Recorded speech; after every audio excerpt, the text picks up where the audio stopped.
हमारी कहानी एक ऐसी दुनिया में शुरू होती है जहां हर कोई अपनी बचत मंदिरों में डाल देता है। हर एक पैसा इंसेंस में बदलते हुए ताकि सुबह से लेकर शाम तक जलता रहे। भले ही वे खुद को भूखा रखकर सिर्फ स्किन और बोन्स बन जाएं, वे सुनिश्चित करते हैं कि धुआं कभी रुकता नहीं, क्योंकि यह एक डिवाइन मिरेकल्स की दुनिया है। हम देखते हैं कि जब तक कोई पर्याप्त इंसेंस चढ़ाता है, वे गॉड्स तक पहुंच सकते हैं, एक ब्लेसिंग प्राप्त कर सकते हैं और सोसाइटी के बिल्कुल टॉप तक चढ़ सकते हैं। हालांकि सबसे पॉपुलर गॉड्स इतने ऑफरिंग्स से ओवरवेल्म्ड हैं कि वे अक्सर पैसा ले लेते हैं और बिल्कुल कुछ नहीं करते। सच कहें तो ये थोड़ा स्कैम है। मार्कस ने फैसला किया कि अंडरडॉग्स को सपोर्ट करना बेहतर है। जहां दूसरे लोग लंबी लाइफ के लिए लॉन्जेविटी के गॉड से प्रार्थना करते हैं, वह अपने सारे चिप्स अंडरवर्ल्ड के किंग पर लगाता है। उम्मीद करता है कि बस उसका नाम बुक ऑफ द डेड से मिटा दिया जाए। जहां दूसरे लोग वेल्थ के गॉड से फॉर्चून मांगते हैं, वह अनऑफिशियल वेल्थ के गॉड के साथ पार्टनरशिप चाहता है। यह एक बोल्ड स्ट्रेटेजी है, लेकिन उसकी इमीडिएट प्रॉब्लम वास्तव में कुछ कैश ढूंढना है। पैसे के बिना वह एक सिंगल स्टिक ऑफ इंसेंस भी अफोर्ड नहीं कर सकता। किस्मत से अपनी पास्ट लाइफ में एक प्रीस्ट होने के कारण मार्कस डिवाइन हायरार्की को पूरी तरह जानता है। ज्यादातर लोग सिर्फ फॉर्चून के फेमस फेसेस को जानते हैं, जैसे ग्रेट लॉर्ड जाओ या लेजेंडरी जनरल ग्वान। उन्हें पता नहीं है कि वास्तव में वेल्थ के 5 अलग अलग गॉड्स हैं और बाकी 3 लगभग पूरी तरह भुला दिए गए हैं।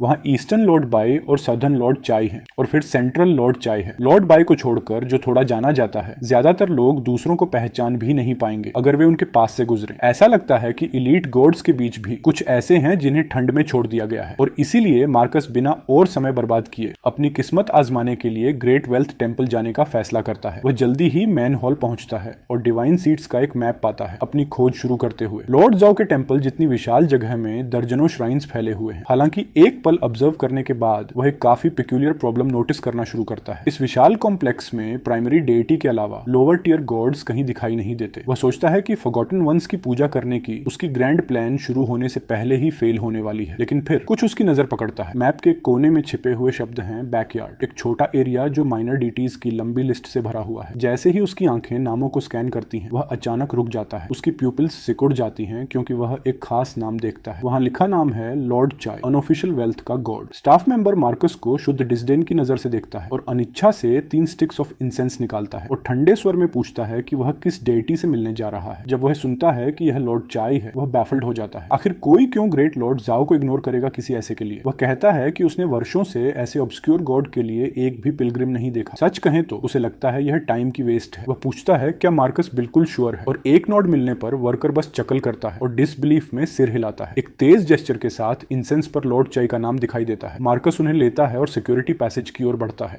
अंदर जाने के लिए लाइन में इंतजार करते हुए हम उसके 2 पुराने क्लासमेट्स लिली और साइमन को एग्जिट से बाहर निकलते हुए देखते हैं। लिली उसे देखती है और पूछती है कि वह किस गॉड की पूजा करने वाला है, लेकिन मार्कस जवाब देने के लिए अपना मुंह भी नहीं खोल पाता। उससे पहले साइमन झुकता है और इंसेंस पर लिखे शब्दों की एक झलक पकड़ लेता है। तुरंत एक मॉकिंग शाउट ऑफ सरप्राइज निकालता है। वह लॉर्ड चाय का नाम चिल्लाता है हंसते हुए और पूछता है कि यह किस तरह का गॉड है। दावा करता है कि उसने उसके बारे में कभी नहीं सुना। लॉर्ड चाय का नाम हॉल में गूंजता है, हमारे प्रोटैगनिस्ट की ओर काफी अनवांटेड अटेंशन खींचते हुए। साइमन अपनी नौकरी जारी रखता है, कहता है कि वह वेल्थ के लिए प्रार्थना करना समझ सकता है, लेकिन यह चॉइस बिल्कुल भी सेंस नहीं बनाती। वह पूछता है कि मार्कस ऑर्थोडॉक्स गॉड पर ही क्यों नहीं टिकता। वे शामिल हो जाते हैं। यंग मैन से कहते हैं कि इतने ऑब्सक्योर डीटी को चुनना निश्चित रूप से परफेक्टली गुड इंसेंस मनी की वेस्ट है। वे इंसिस्ट करते हैं कि इस टेंपल में लॉर्ड जाओ ही एकमात्र है जो वास्तव में सुनता है, जबकि जिसे मार्कस ने चुना है वह फेमसली इनइफेक्टिव है। एक आदमी तो उसे जीनियस भी कहता है, ऐसे टोन में जो बिल्कुल उल्टा सजेस्ट करता है। मार्कस बस उनसे पूछता है कि क्या उन्होंने कभी वास्तव में कोशिश की है। वह उन्हें चैलेंज करता है, पूछता है कि वे इतने श्योर कैसे हो सकते हैं कि गॉड जवाब नहीं देगा अगर उन्होंने कभी पूछने की बॉदर ही नहीं की। साइमन इस पर जोर से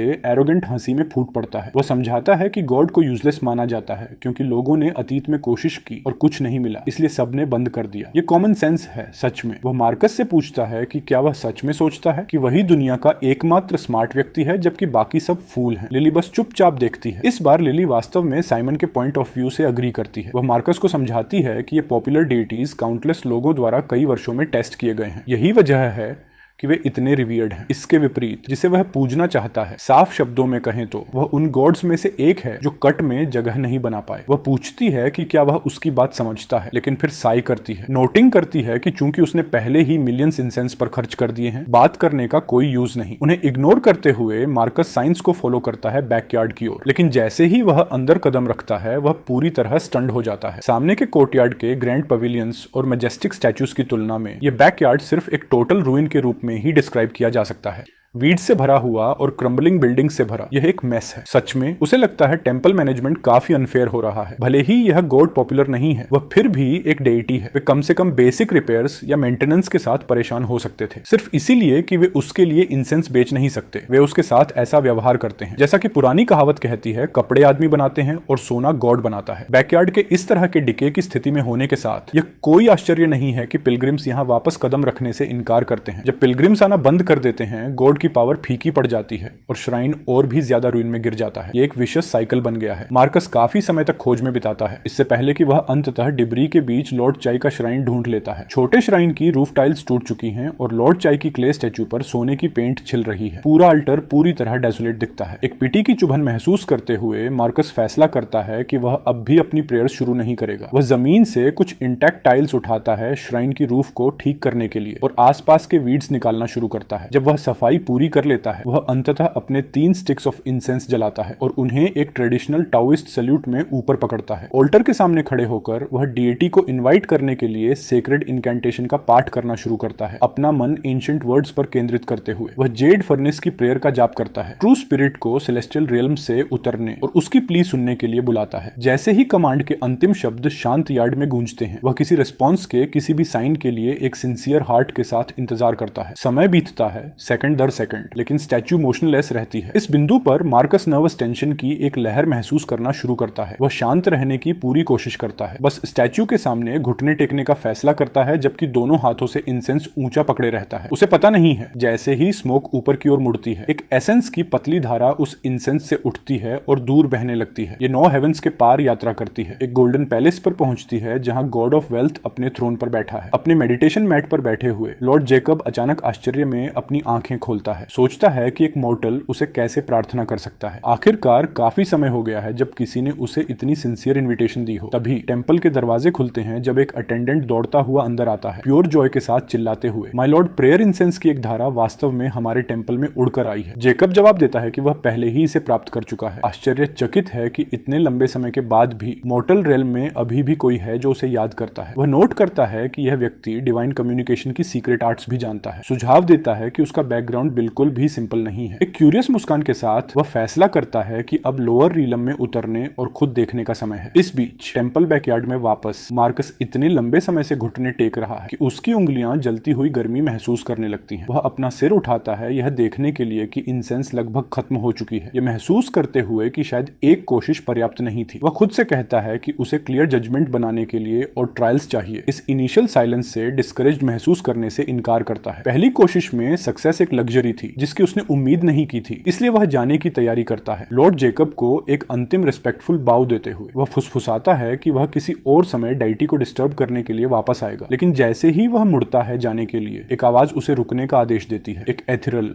होली आवाज उसके पीछे गूंजती है और उसके पैर जगह पर जम जाते हैं क्योंकि उसकी पिल्स अचानक शॉक से सिकुड़ जाती हैं। वह मुड़कर देखता है कि छोटे श्राइन के अंदर क्ले स्टैच्यू एक हल्की शिमरिंग सोने की रोशनी के साथ चमकने लगती है। मार्कस तुरंत महान डेटी को अपने ग्रीटिंग्स देता है, लेकिन फिगर बस फॉर्मेलिटीज को हटा देता है। डेटी उसे उठने के लिए कहता है, स्वीकार करता है कि उसने कई लंबे वर्षों से मॉर्टल वर्ल्ड का इंसेंस नहीं छका है। वह मार्कस को रुचि के साथ देखता है, आश्चर्यचकित है कि इस दिन और उम्र में एक युवा व्यक्ति अभी भी उसका नाम याद रखेगा। डेटी सीधे बोलता है, नोट करता है कि चूंकि मार्कस उसे पूजने आया है, उसे वेल्थ और फॉर्चून की तलाश होनी चाहिए। वह पूछता है कि मार्कस ने अधिक पॉपुलर गॉड ऑफ वेल्थ को प्रार्थना करने के लिए क्यों नहीं चुना, बजाय इसके कि उसके हम्बल श्राइन को ढूंढे। आखिरकार अधिकांश मॉर्टल्स दावा करते हैं कि दूसरे गॉड्स उससे कहीं अधिक सुपीरियर हैं। शायद एक स्लाइट एग्जैजरेशन, लेकिन एक कॉमन बात। मार्कस सम्मानपूर्वक जवाब देता है कि दुनिया बस अंधी है, लॉर्ड जेकब के ट्रू और एंशिएंट महत्व को पहचानने में विफल है। वह जेकब को वेल्थ का एम्परर और 5 पाथ्स का ट्रू हेड के रूप में स्वीकार करता है, वही जो वास्तव में सभी फॉर्चून को गवर्न करता है। डेटी वास्तव में चौंक जाता है, आश्चर्यचकित है कि मॉर्टल रेल में अभी भी कोई उसका ओरिजिनल टाइटल याद करता है। हम गॉड की आंखों में प्राइड की एक झलक देखते हैं जब मार्कस एम्परर ऑफ वेल्थ के हिस्ट्री को बताना शुरू करता है। वह पुराने डायनेस्टीज के लेजेंडरी रूलर के बारे में बोलता है, एक आदमी जो अपनी यूथ में एक मर्चेंट था थ्रोन पर चढ़ने से पहले। एम्परर के रूप में वह अपने लोगों को अपने बच्चों की तरह प्यार करता था, ट्रेड पॉलिसीज लागू करता था जो हर हाउस होल्ड में प्रोस्पेरिटी लाती थी। डायरेक्ट किंग के रूप में जाना जाता था। उसे अंततः वेल्थ के गॉड के रूप में डीफाइड किया गया। और मार्कस पूछता है कि क्या उसका हम्बल नॉलेज सही है, डीएटी प्रभावित है। नोट करता है कि इतने युवा व्यक्ति के लिए मार्कस की हिस्ट्री की समझ रिमार्केबली डिटेल्ड और एक्यूरेट है। ऐसी सिंसेरिटी से प्रभावित होकर लॉर्ड जैकब फैसला करता है कि वह मना नहीं कर सकता। मार्कस को अगले 2 दिनों के लिए एक यूनिक अपॉर्चुनिटी देता है। वह वादा करता है कि फॉर्चून बिना प्रयास के उसकी ओर बहेगा। उसे सलाह देता है कि वह बाद में वापस आए अपने वाउस को पूरा करने के लिए जब वह सफल हो जाए। मार्कस अपनी डीपेस्ट थैंक्स देता है। जब क्ले स्टैच्यू के चारों ओर की गोल्डन लाइट धीरे धीरे फीकी पड़ने लगती है, जब रोशनी पूरी तरह गायब हो जाती है, वह हवा में एक अचानक बदलाव महसूस करता है और ऊपर देखता है। एक अजीब दृश्य देखने के लिए एक जेंटल शिमरिंग सोने की बारिश गिरना शुरू होती है, उसे पूरी तरह भिगोते हुए। वह डिवाइन गिफ्ट जो डेटी ने वादा किया था आ चुका है। ये इनक्रेडिबल महसूस होता है और वह समझता है कि इस ब्लेसिंग को अपने पास्ट नॉलेज के साथ मिलाकर वह वास्तव में अनस्टॉपेबल है। दुनिया अचानक एंडलेस पॉसिबिलिटीज से भरी हुई महसूस होती है और वह अंततः निश्चित महसूस करता है कि उसके पुराने थ्योरीज यहाँ काम करेंगे। घर लौटने के बाद वह अपने अगले कदम की बारीकी से योजना बनाना शुरू करता है, यह जानते हुए कि उसे लोहे के गर्म होने पर ही वार करना चाहिए। चूंकि लॉर्ड जेकब ने कहा था कि यह लक 2 दिन तक रहेगा, वह खुद से कहता है कि कल वही दिन है जब उसे अमीर बनना है। मार्कस जानता है कि उसे कड़ी मेहनत करनी होगी क्योंकि उसकी वर्तमान स्थिति मांग करती है कि वह अपनी पहली फॉर्चून कमाए ताकि अपने भविष्य के लिए रास्ता बना सके। उसे मजबूत बनने के लिए एक सॉलिड फाउंडेशन चाहिए। आखिरकार अगर वह इंसेंस का पैसा भी अफोर्ड नहीं कर सकता तो वह कैसे आगे बढ़ सकता है। हालांकि 2 दिनों का लक बहुत ही कम है, इसलिए वह खुद से कहता है कि उसे फेवर में बने रहने का तरीका खोजना होगा। उसे अपने डिवाइन फेवर को बढ़ाने के लिए लॉर्ड जेकब के साथ एक गहरा कनेक्शन बनाना होगा और वह पहले मेथड पर विचार करता है। किसी गॉड का फेवर पाने का सबसे तेज तरीका निस्संदेह पूजा के दौरान लगातार लेविश ऑफरिंग्स के माध्यम से है, लेकिन मार्कस के लिए जो वर्तमान में बिल्कुल गरीब है, ये स्पष्ट रूप से एक प्रैक्टिकल ऑप्शन नहीं है। सच कहें तो ये इम्पॉसिबल है। दूसरा मेथड डेटी को पॉपुलैरिटी और फेम दिलाने में मदद करना शामिल करता है ताकि अधिक फॉलोअर्स और ऑफरिंग्स आकर्षित किए जा सकें। लेकिन चूंकि ऑब्स्क्योर गॉड्स को पहले से ही जनता द्वारा इनफेक्टिव माना जाता है, उस गहराई से जमे हुए इंप्रेशन को बदलना एक बहुत बड़ी बाधा है, इसलिए यह भी काम नहीं करेगा। तीसरा मेथड डेटी के लिए स्पेसिफिक टास्क्स को पूरा करना है ताकि डिवाइन फेवर को काफी बढ़ाया जा सके। ये सबसे सिंपल और सबसे इफेक्टिव तरीका है। फिर भी इसके साथ एक शर्त है, पहले फेवर का एक बेस लाइन होना चाहिए। उसे शायद 20 या यहाँ तक कि 30% फेवर की जरूरत होगी सिर्फ एक डिवाइन टास्क के लिए योग्य होने के लिए, जो कोई आसान काम नहीं है। फिर चौथा मेथड है गॉड को एक प्राइवेट श्राइन में आमंत्रित करना, एक बोल्ड मूव। निश्चित रूप से इसमें डीटी को पब्लिक टेंपल से अपने घर में व्यक्तिगत पूजा के लिए लाना शामिल है, लेकिन इस दुनिया में एक गॉड को आमंत्रित करने की कीमत लाखों में होती है। एक ऐसी कीमत जो वर्तमान में उसकी पहुंच से बहुत दूर है, जो स्वाभाविक रूप से इसे खारिज कर देता है। बहुत सोचने के बाद इंस्पिरेशन की एक अचानक चिंगारी उसे लगती है। इंसेंस और पूजा का एसेंस कलेक्टिव विल पावर है। अगर वह चाहता है कि डीटी जल्दी मेरिट प्राप्त करे तो एक तरीका है जो बाकी सभी से ऊपर है। टाओइस्ट रिचुअल्स की दुनिया में हेवन की ग्रैंड सेरेमोनी को मेरिट बनाने की एब्सोल्यूट पिनेकल माना जाता है। ये गॉड्स के लिए मेरिट का एक ग्रैंड फीस्ट है जहां एक सिंगल सेरेमोनी पूरे हेवनली होस्ट को संतुष्ट कर सकती है। ये मोर्टल रेल्म के लिए प्रोस्पेरिटी और पीस सुनिश्चित करता है। हालांकि ऐसा टॉप टियर रिचुअल वर्तमान में उसकी रीच से बाहर है। जबकि वह अब भी सबसे ग्रैंड राइट्स नहीं कर सकता, वह खुद को कुछ छोटे इफेक्टिव रिचुअल्स को संभालने में पूरी तरह सक्षम महसूस करता है। उसने अपना मन बना लिया। जब उसका वाव पूरा करने का समय आएगा, वह लॉर्ड जेकब के साथ एक रिचुअल मास्टर के रूप में अपने स्किल्स का परीक्षण करेगा। वह अपने डिवाइन फेवर को बदलने के लिए एक लेवर खोजने की उम्मीद करता है। अगली सुबह एक क्विक ब्रेकफास्ट के बाद वह अपने पुराने क्लासमेट डैनी की लॉटरी शॉप की ओर बढ़ा। क्योंकि वह वर्तमान में लक से ब्लेस्ड था, विशेष रूप से विंडफॉल वेल्थ के लिए, उसने स्वाभाविक रूप से सबसे तेज तरीके की तलाश की अमीर बनने के लिए। और उस लक को परखने का इससे बेहतर तरीका क्या हो सकता है कुछ स्क्रैच ऑफ टिकट से। जैसे ही वह अचानक 2,60,000 की जीत का जश्न मना रहा था, उसका पूरा शरीर एक हिंसक अचानक झटके से कांप उठा। उसी पल उसने खुद को पूरी तरह ड्रेन्ड महसूस किया। उसका लक खत्म हो गया था। सुनिश्चित करने के लिए उसने जल्दी से एक और टिकट उठा लिया जांचने के लिए। आश्चर्य की बात नहीं, इस बार उसे एक भी पैसा नहीं मिला। फिर भी 100 रुपए को 1/4 मिलियन से अधिक में बदलना शिकायत करने लायक नहीं है। पैसे सुरक्षित होने के साथ मार्कस खुद से काफी खुश महसूस कर रहा था। उसने अपनी जेब से 500 नकद निकाले और मेज पर पटक दिए। उसने इसे डैनी को टिप के रूप में पेश किया, गुड फॉर्चून साझा करने के लिए, लेकिन उसके दोस्त ने उसे मना कर दिया, उसका पैसा लेने से इनकार कर दिया। दोनों पुराने क्लासमेट्स काउंटर के पार बातचीत करने लगे। डैनी झुककर बताता है कि डिवाइन फेवर ट्रायल रिजल्ट्स अगले हफ्ते आ रहे हैं। वह कुछ अंदर की इंफॉर्मेशन साझा करता है। उनके साल से शुरू करते हुए स्टूडेंट सिस्टम बदल रहा था। आने वाले ट्रायल के लिए पासिंग ग्रेड 2% पर सेट किया जा रहा था। जिसके पास डिवाइन फेवर इससे कम होगा उसे तुरंत स्कूल छोड़ने के लिए कहा जाएगा। इस बदलाव का कारण सिंपल था, एक्सटर्नल प्रेशर। देश भर में हाल ही में कई नए डेंजरस सीक्रेट रियलम्स दिखाई दिए थे। मेलिवोलेंट स्पिरिट्स की संख्या बढ़ रही थी और गवर्नमेंट दबाव महसूस कर रही थी। रीस्ट्रक्चरिंग का उद्देश्य कॉम्पिटिटिवनेस बढ़ाना था। मूल रूप से वे आगे के ट्रेनिंग के लिए सबसे अच्छे टैलेंट्स को चुनना चाहते थे, जबकि सामान्य स्टूडेंट्स को सोसाइटी में भेजना चाहते थे ताकि वे अपना रास्ता खुद ढूंढ सकें। यह एक बड़ा बदलाव था। मार्कस सोचता है कि जो लोग पीछे रहने में सफल होंगे, क्या उन्हें कोई स्पेशल सपोर्ट या बेनिफिट्स मिलेंगे? डैनी पूरी तरह डिटेल्स के बारे में श्योर नहीं था, लेकिन वर्तमान एनालिसिस के आधार पर स्कूल निश्चित रूप से इंटेंसिटी बढ़ाएगा। उसे संदेह था कि उन्हें जल्दी मिशन हॉल भेजा जा सकता है। आखिरकार अथॉरिटीज उन्हें हमेशा स्कूल में आराम से नहीं रहने देंगे। उन्हें टफ बनाने का सबसे अच्छा तरीका यह था कि उन्हें स्केड्यूल से पहले रियल वर्ल्ड टास्क संभाल कर सोसाइटी की गति के अनुकूल बनाया जाए। यह समझ में आता है। अगर वास्तव में ऐसा ही था तो डैनी के सोर्सेज शायद बिल्कुल सही थे। यह एक नया स्टेज होगा जहां अपॉर्चुनिटीज और रिस्क साथ साथ मौजूद होंगे।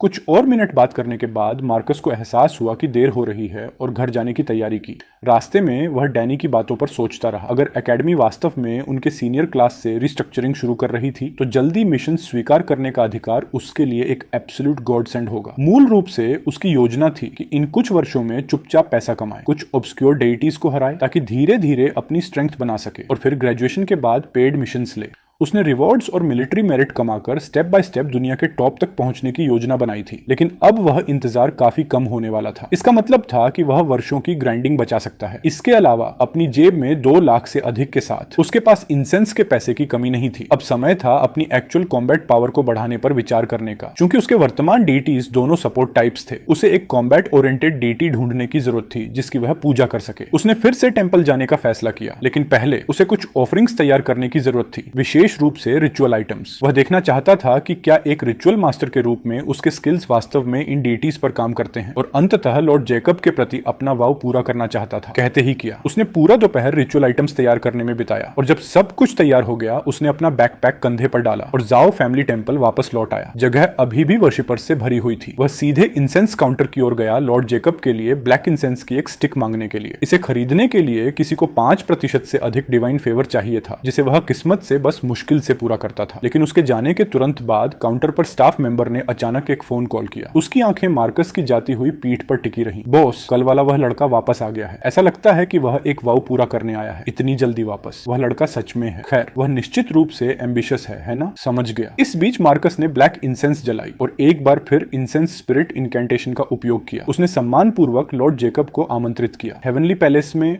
अपनी प्रेयर मैट पर बैठे हुए लॉर्ड जेकब ने अचानक वह झटका महसूस किया। इंसेंस की एक खास तौर पर समृद्ध लहर उसके शरीर में समा गई। तुरंत उसकी स्पिरिट को ताजा कर दिया। ऐसा लगा कि वह युवा आदमी फिर से वापस आ गया था। उसने शक किया कि लड़के के पास काफी फॉर्चून आ गया होगा। सच कहें तो वह गलत नहीं था। फिर वह एथेरल आवाज एक बार फिर गूंजी। मार्कस ने उसे सम्मानपूर्वक अभिवादन किया, लॉर्ड जैकब को पुकारते हुए। डीटी हंसा, यह नोट करते हुए कि लड़का आज निश्चित रूप से प्रोएक्टिव था। सिर्फ आधे दिन में जो वेल्थ उसने मार्कस को दी थी वह पहले ही खर्च हो चुकी थी, जो स्वाभाविक रूप से अपने आप में एक फीट था। उसने मार्कस से पूछा कि ऐसा अनएक्सपेक्टेड विंडफॉल अनुभव करना कैसा लगा। मार्कस ने अपने जवाब में एक पल भी नहीं गंवाया। उसने डेटी की इमेंस पावर की प्रशंसा की, दावा किया कि उसका एक हल्का सा जेस्चर भी ब्लेसिंग की एब्सोल्यूट लिमिट है। ये थोड़ा बढ़ा चढ़ाकर था शायद, लेकिन मार्कस अपनी अप्रिसिएशन दिखाने के लिए पूरी फ्लैटरी कर रहा था। उसने डेटी से कहा कि उसकी एडमिरेशन एक उफनती नदी की तरह है, एंडलेस और ओवरफ्लोइंग। थोड़ा ड्रामेटिक, क्या आप नहीं कहेंगे? लॉर्ड जेकब ने नोट किया कि जबकि लड़का कल रिस्पेक्टफुल था, उसने आज स्मूथ टॉकर बनना सीख लिया था। हालांकि डेटी ने एक सख्त चेतावनी दी, आसान पैसा जितनी आसानी से आता है उतनी ही आसानी से चला भी जाता है। ये ह्यूमिलिटी का एक क्लासिक लेसन था। उसने मार्कस की सिंसेरिटी के कारण ब्लेसिंग दी थी, लेकिन उसे चेतावनी दी कि जल्दी अमीर बनने की दौड़ में खुद को खोने न दे। वह नहीं चाहता था कि लड़का ऑब्सेस्ड हो जाए और ग्रीड से खुद को अलग न कर पाए। मार्कस ने इस सलाह को दिल से लिया। उसने टीचिंग्स को याद रखने का वादा किया और कसम खाई कि अब से सही रास्ते पर चलेगा। उसने खुद से कहा कि वह प्रभावित नहीं होगा। उसने कसम खाई कि उसका मन कभी भी आसान पैसे के लालच से धुंधला नहीं होगा। लॉर्ड जेकब को यह जवाब काफी संतोषजनक लगा। इंसेंस स्वीकार करने के बाद डीएटी हेवनली पैलेस लौटने की तैयारी करने लगा,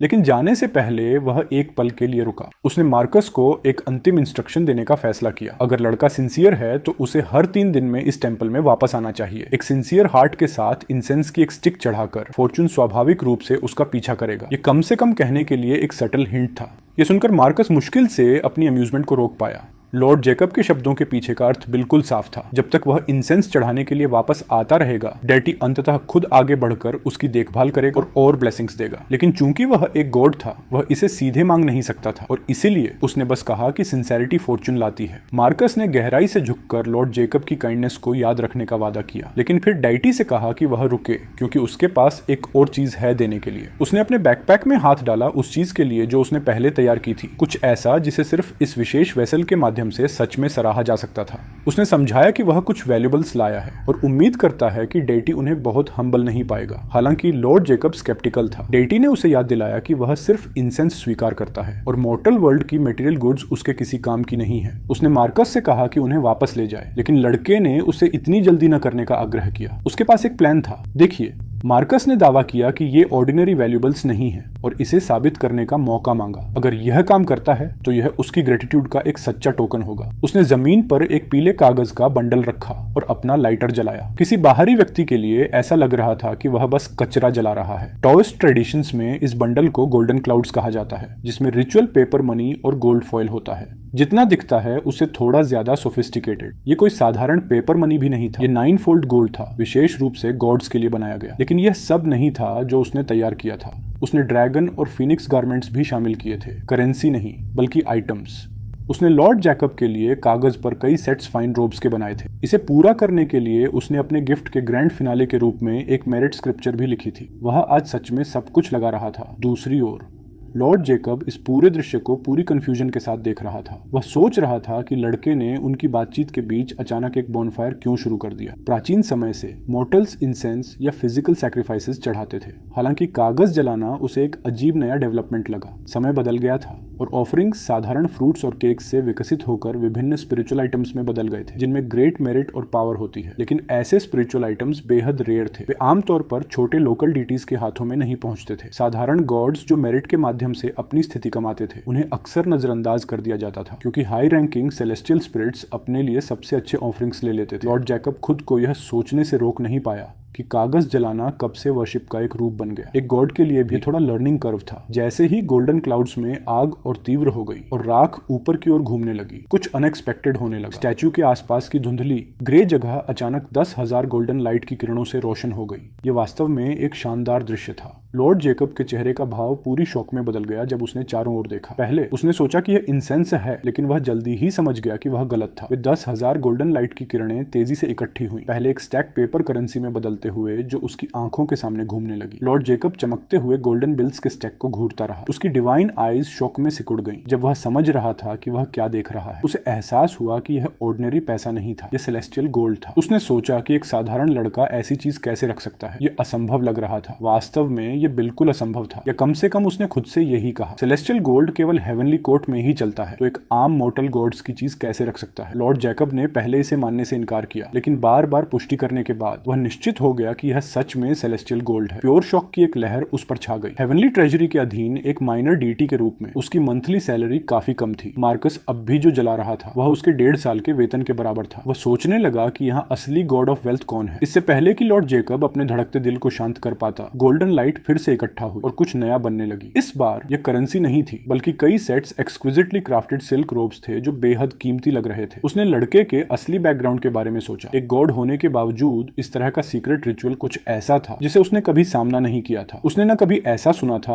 और न देखा था। एक मॉर्टल ने यह कहां से सीखा होगा। लेकिन सरप्राइजेस अभी खत्म नहीं हुए थे। अचानक स्टैच्यू के चारों ओर की पूरी जगह ब्रिलियंट लाइट में फट पड़ी, जो काउंटलेस गोल्डन लोटस फ्लावर्स में बदल गई। ये लोटस लॉर्ड जेकब के शरीर में बहने लगे। यह प्योर मेरिट था। वह छोटा येलो बंडल जितना दिखता था उससे कहीं अधिक था। ये सच में मिरेक्युलस था। वह विश्वास नहीं कर पा रहा था कि एक मॉर्टल वास्तव में इस तरह सीधे मेरिट चढ़ा सकता है। इसके अलावा उस एक येलो बंडल में मौजूद मेरिट 10,000 लोगों की इंसेंस ऑफरिंग्स के बराबर था। लॉर्ड जैकब पूरी तरह पैनिक में चला गया। उसके जैसे एक डेइटी के लिए जिसने मेरिट के जरिए गॉडहुड हासिल की थी, यह उसका असली लाइफ ब्लड था। मेरिट के बिना उसके जैसा गॉड धीरे धीरे अपनी डिवाइन पावर्स खो देता और यहाँ तक कि उसका अस्तित्व भी मिट जाता। केवल प्राइमोडियल स्पिरिट्स ही वास्तव में इमोर्टल हैं। उसके जैसे लेसर गॉड्स पूरी तरह ऑफरिंग्स की ग्रेस पर निर्भर करते हैं जीने के लिए। भले ही उसे नहीं पता था कि लड़के ने इस मेरिट को प्रकट करने के लिए कौन सा मेथड इस्तेमाल किया, वह जानता था कि उसकी पूरी डिवाइन लाइफ अब बदलने वाली है। मेरिट अनडिनाइबल था और उसकी मौजूदगी उतनी ही असली थी जितनी उनके नीचे की जमीन। एक पल में लॉर्ड जेकब का चेहरा शोक और सस्पिशन के एक जटिल भाव में बदल गया। लड़के, उसने मांग की, तुम्हारे एंसेस्टर्स आखिर कौन थे? तुम्हारे पास ऐसे मिरेक्युलस सीक्रेट आर्ट्स कैसे हैं? मुझे सच बताओ। मार्कस ने अपनी प्यूपिल्स सिकुड़ती हुई महसूस की। उसकी योजना काम कर रही थी। महान लॉर्ड, मार्कस ने जवाब दिया, मुझे सच में नहीं पता कि मेरे परिवार का बैकग्राउंड क्या है, लेकिन मुझे लगता है कि वे काफी कैपेबल रहे होंगे। नहीं तो मुझे शक है कि मेरा परिवार बहुत पहले हिस्ट्री की लंबी नदी में खो गया होता, कभी आज तक सर्वाइव नहीं कर पाता। इन मेथड्स के बारे में सच कहूं तो मैंने इन्हें एक सीक्रेट एंसेस्ट्रल मैनुअल से सीखा। मैंने बस कुछ पन्ने पढ़े थे जब स्क्रोल्स अचानक आग में फट पड़े और नॉलेज तुरंत मेरे दिमाग में जल गया। मैं बस यही मान सकता हूँ कि यह मेरे एंसेस्टर्स का एक जानबूझकर डिजाइन था, अपने सीक्रेट्स की रक्षा के लिए, उसने विश्वास दिलाते हुए जोड़ा। लॉर्ड जेकब को उस मैनुअल के बारे में पूछने से रोकने के लिए, जो वास्तव में मौजूद नहीं था, मार्कस ने चालाकी से दावा किया कि वह नष्ट हो चुका है।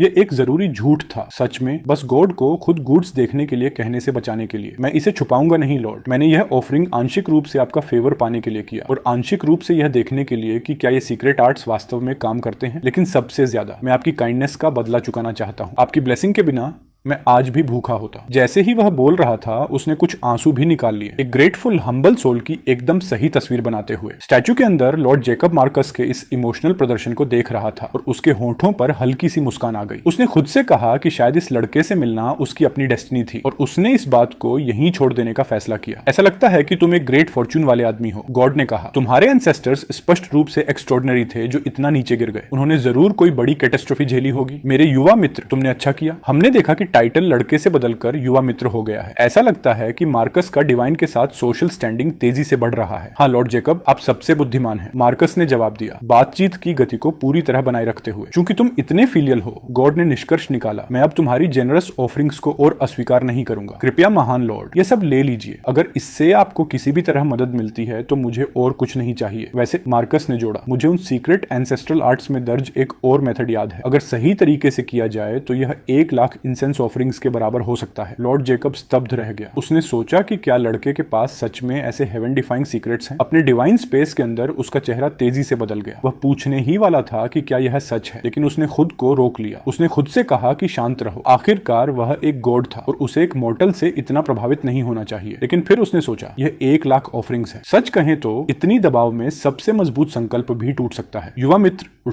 गॉड ने शुरू किया, हम मेरिट के इस मामले पर थोड़ी देर बाद बात कर सकते हैं। अचानक मेरे मन में एक नया विचार आया है। मैं सोचता हूँ कि क्या तुम मुझे यह सम्मान दोगे? मार्कस झुक गया। आप मुझे बहुत सम्मान दे रहे हैं लॉर्ड, कृपया अपनी बात कहिए। मुझे ऐसा लगता है जैसे हम पुराने दोस्त हैं जो फिर से मिल रहे हैं। ये मुझे बहुत खुशी देता है। क्यों ना हम दोनों स्वॉन ब्रदर्स बन जाए। इस बारे में तुम्हारा क्या विचार है? युवा मित्र, मैं सम्मानित महसूस करूंगा। ये शब्द मार्कस के मुंह से निकल गए इससे पहले कि वह समझ पाता कि क्या हो रहा है। फिर वह जम गया। उसने स्टैच्यू को पूरी डिसबिलीफ के साथ घूरा। रुको, क्या एक गॉड ने अभी उसे अपना स्वॉन ब्रदर बनने के लिए कहा? जैसे ही डिवाइन रेजोनेंस स्थिर हुआ, मार्कस तुरंत जमीन पर घुटनों के बल बैठ गया। बड़े भाई, कृपया मेरा हम्बल बो स्वीकार करें। अच्छा। लॉर्ड जेकब की आवाज जेन्युइन डिलाइट के साथ गूंज उठी। आज सच में एक शानदार दिन है। अब जब हम स्वॉन ब्रदर्स हैं, मैं इस मौके को खाली हाथ नहीं जाने दे सकता। मेरे पास ज्यादा कुछ नहीं है, लेकिन कृपया इस फॉर्च्यून इनगट को स्वीकार करें। इसे मेरे नए छोटे भाई के लिए एक उपहार मानो। इस खजाने के साथ तुम चाहे जो भी बिजनेस करो, तुम्हारी सफलता की संभावना 30% बढ़ जाएगी। एक चमकदार सुनहरी रोशनी फूटी और एक सिल्ली नुमा लॉकेट उसके सामने प्रकट हुआ, तेज चमक बिखेरता हुआ। मार्कस बेहद खुश हो गया। उसने बिना झिझक उस खजाने को स्वीकार किया और उसे पहन लिया, यह जाने बिना कि इसमें एक और खास शक्ति थी, यहाँ तक कि एक सुनिश्चित सफलता को सक्रिय करने का भी मौका था। अगर वह गिरते हुए सिक्के की आवाज सुनता तो इसका मतलब होता कि प्रभाव सक्रिय हो गया है। मार्कस इसकी जबरदस्त कीमत से स्तब्ध था। उसने अपने नए भाई से कहा कि यह बहुत ज्यादा कीमती है, लेकिन लॉर्ड जेकब ने इसे सुनने से इनकार कर दिया। इस भाग्य सिल्ले के अलावा देवता ने उसे एक दिव्य क्षमता भी देने का फैसला किया। इस शक्ति को खजाना खोजने वाली आंख कहा जाता था।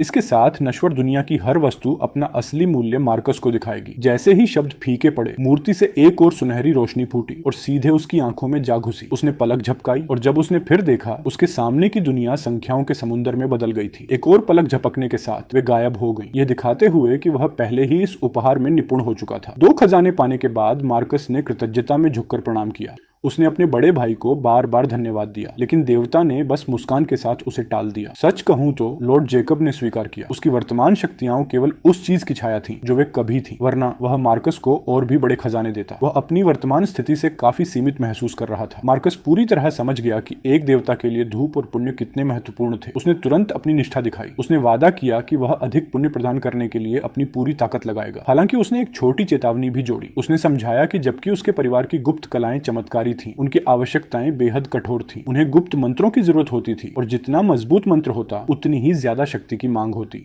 अगर उसकी अपनी शक्ति पर्याप्त नहीं होती तो उसे अपनी आध्यात्मिक ऊर्जा को बलिदान के रूप में अर्पित करना पड़ता। वास्तव में आध्यात्मिक ऊर्जा की यह सारी बात सिर्फ मार्कस की चालाक कहानी का हिस्सा थी। इससे उसे बस थोड़ी मेहनत और कुछ कच्चे मटेरियल्स का खर्च आता था। इस धोखे के उसके दो कारण थे। पहला, वह जानता था कि अगर चीजें बहुत आसानी से मिल जाएं, तो लोग और यहाँ तक कि देवता भी उनकी कदर करना बंद कर देंगे। भले ही दोनों ने शपथ लेकर भाईचारा बना लिया था, मार्कस धन के देवता के असली इरादों को पूरी तरह समझता था। अंदर ही अंदर वह जानता था कि लॉर्ड जेकब केवल उसकी उस अनोखी क्षमता को महत्व देता है जिससे वह भारी मात्रा में पुण्य प्रदान कर सकता है। अगर वह देवताओं की हर इच्छा बिना किसी सीमा के पूरी कर देता तो यह कीमती धूप और पुण्य जल्दी ही अपनी कीमत खो देता, जिससे भविष्य में मार्कस के लिए और लाभ पाना बहुत मुश्किल हो जाता। लॉर्ड जेकब ने अपने छोटे भाई से कहा कि वह अधीर न हो। उसे बताया कि जल्दी करने की कोई जरूरत नहीं है। देवता शांत स्वर में बोले, हालांकि हम कल्पना कर सकते हैं कि देरी से उसे थोड़ी निराशा जरूर हुई होगी। फिर भी उसने महसूस किया कि अगर ऐसी स्वर्ग को चुनौती देने वाली गुप्त कला आसानी से की जा सकती तो यह अस्वाभाविक होता। प्रतिबंध वास्तव में समझ में आते थे। फिर उसने पूछा कि इस गुप्त तकनीक को करने के लिए किस स्तर की शक्ति चाहिए। मार्कस ने जवाब दिया कि वह अब भी पूरी तरह निश्चित नहीं था, लेकिन उसके मन में एक मोटा अंदाजा था।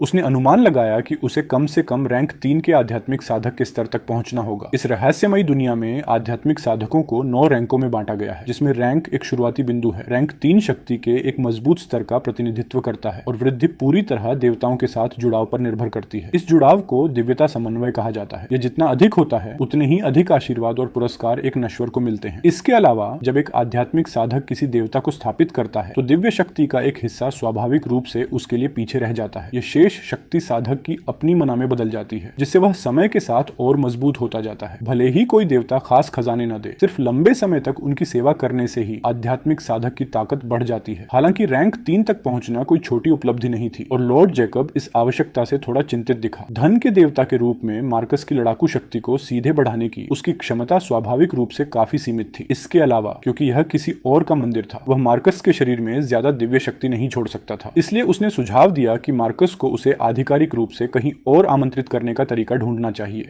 फिर लॉर्ड जेकब ने पूछा कि उसे घर लाने में क्या खर्च आएगा, यह बताते हुए कि अगर मार्कस उसे आधिकारिक रूप से स्थापित करता है तो वह हर बार कम से कम 20% ज्यादा दिव्य शक्ति छोड़ सकता है। इसका मतलब था कि हर 5 अर्पण के लिए यह मंदिर की तुलना में एक अतिरिक्त सत्र पाने जैसा होगा। यह कोई बहुत बड़ा अंतर नहीं था, लेकिन कुछ न होने से बेहतर था। उसने वादा किया कि एक बार जब उसे मार्कस के घर बुला लिया जाएगा तो जब भी उसका छोटा भाई उसे बुलाएगा वह जरूर आएगा। फिर उसने मार्कस से पूछा कि वह इस प्रस्ताव के बारे में क्या सोचता है। सच कहूं तो यह एक लुभावना प्रस्ताव था। मार्कस की आंखें चमक उठी धन के देवता को घर लाने के विचार पर। इसका मतलब था कि उसके पास आखिरकार एक स्थायी संरक्षक होगा। उस पल से उसे फिर कभी पैसे की चिंता क्यों करनी पड़ेगी। उसने सच्चे उत्साह की एक लहर महसूस की। उसने तुरंत सहमति दी। अपने बड़े भाई से कहा कि वह बिल्कुल यही सोच रहा था। वह सहन नहीं कर सकता था कि देवता ऐसे जर्जर स्थान में फंसा रहे। भले ही वह अब भी एक सही मंदिर नहीं बना सकता था। उसने वादा किया कि जब वह मजबूत हो जाएगा तो वह धन के देवता के महान नाम का सम्मान करने के लिए एक शानदार सुनहरा महल बनाएगा। लॉर्ड जेकब अपने भव्य मंदिर के वादे से स्पष्ट रूप से भावुक हो गया और उसने अपने छोटे भाई से पूछा कि क्या वह सच में उन शब्दों का मतलब समझता है। मार्कस ने पूरी और अडिग निश्चितता के साथ जवाब दिया कि हाँ। देवता बेहद खुश हो गया, ये समझते हुए कि उसने मार्कस को गलत नहीं आंका था। वर्षों की घटती हुई पूजा के बाद उसने लगभग उम्मीद छोड़ दी थी। उसे लगा कि भाग्य ने आखिरकार उस पर मुस्कुराया है, उसे मार्कस जैसा वफादार और धर्मी इंसान मिलने दिया। उसके आभार को शब्दों में व्यक्त नहीं किया जा सकता था। मार्कस ने उसका आत्मविश्वास वापस लौटा दिया था और उसने वचन लिया कि वह मार्कस की अनंत समृद्धि सुनिश्चित करेगा। यह सुनकर मार्कस भी उतना ही भावुक हो गया। उसकी आवाज हल्की सी कांप रही थी जब उसने अपने भाई से कहा कि चिंता न करें। उसने वादा किया कि वह उनके बंधन को कभी नहीं भूलेगा और दोनों ने गहरे आपसी सम्मान का एक पल साझा किया। उन्होंने भाई की उपाधियां इतनी तीव्रता के साथ एक दूसरे को बार बार दी कि अगर वहां कोई और मौजूद होता तो वह निश्चित रूप से इन 2 नाटकीय अभिनेताओं को खड़े होकर तालियां देता।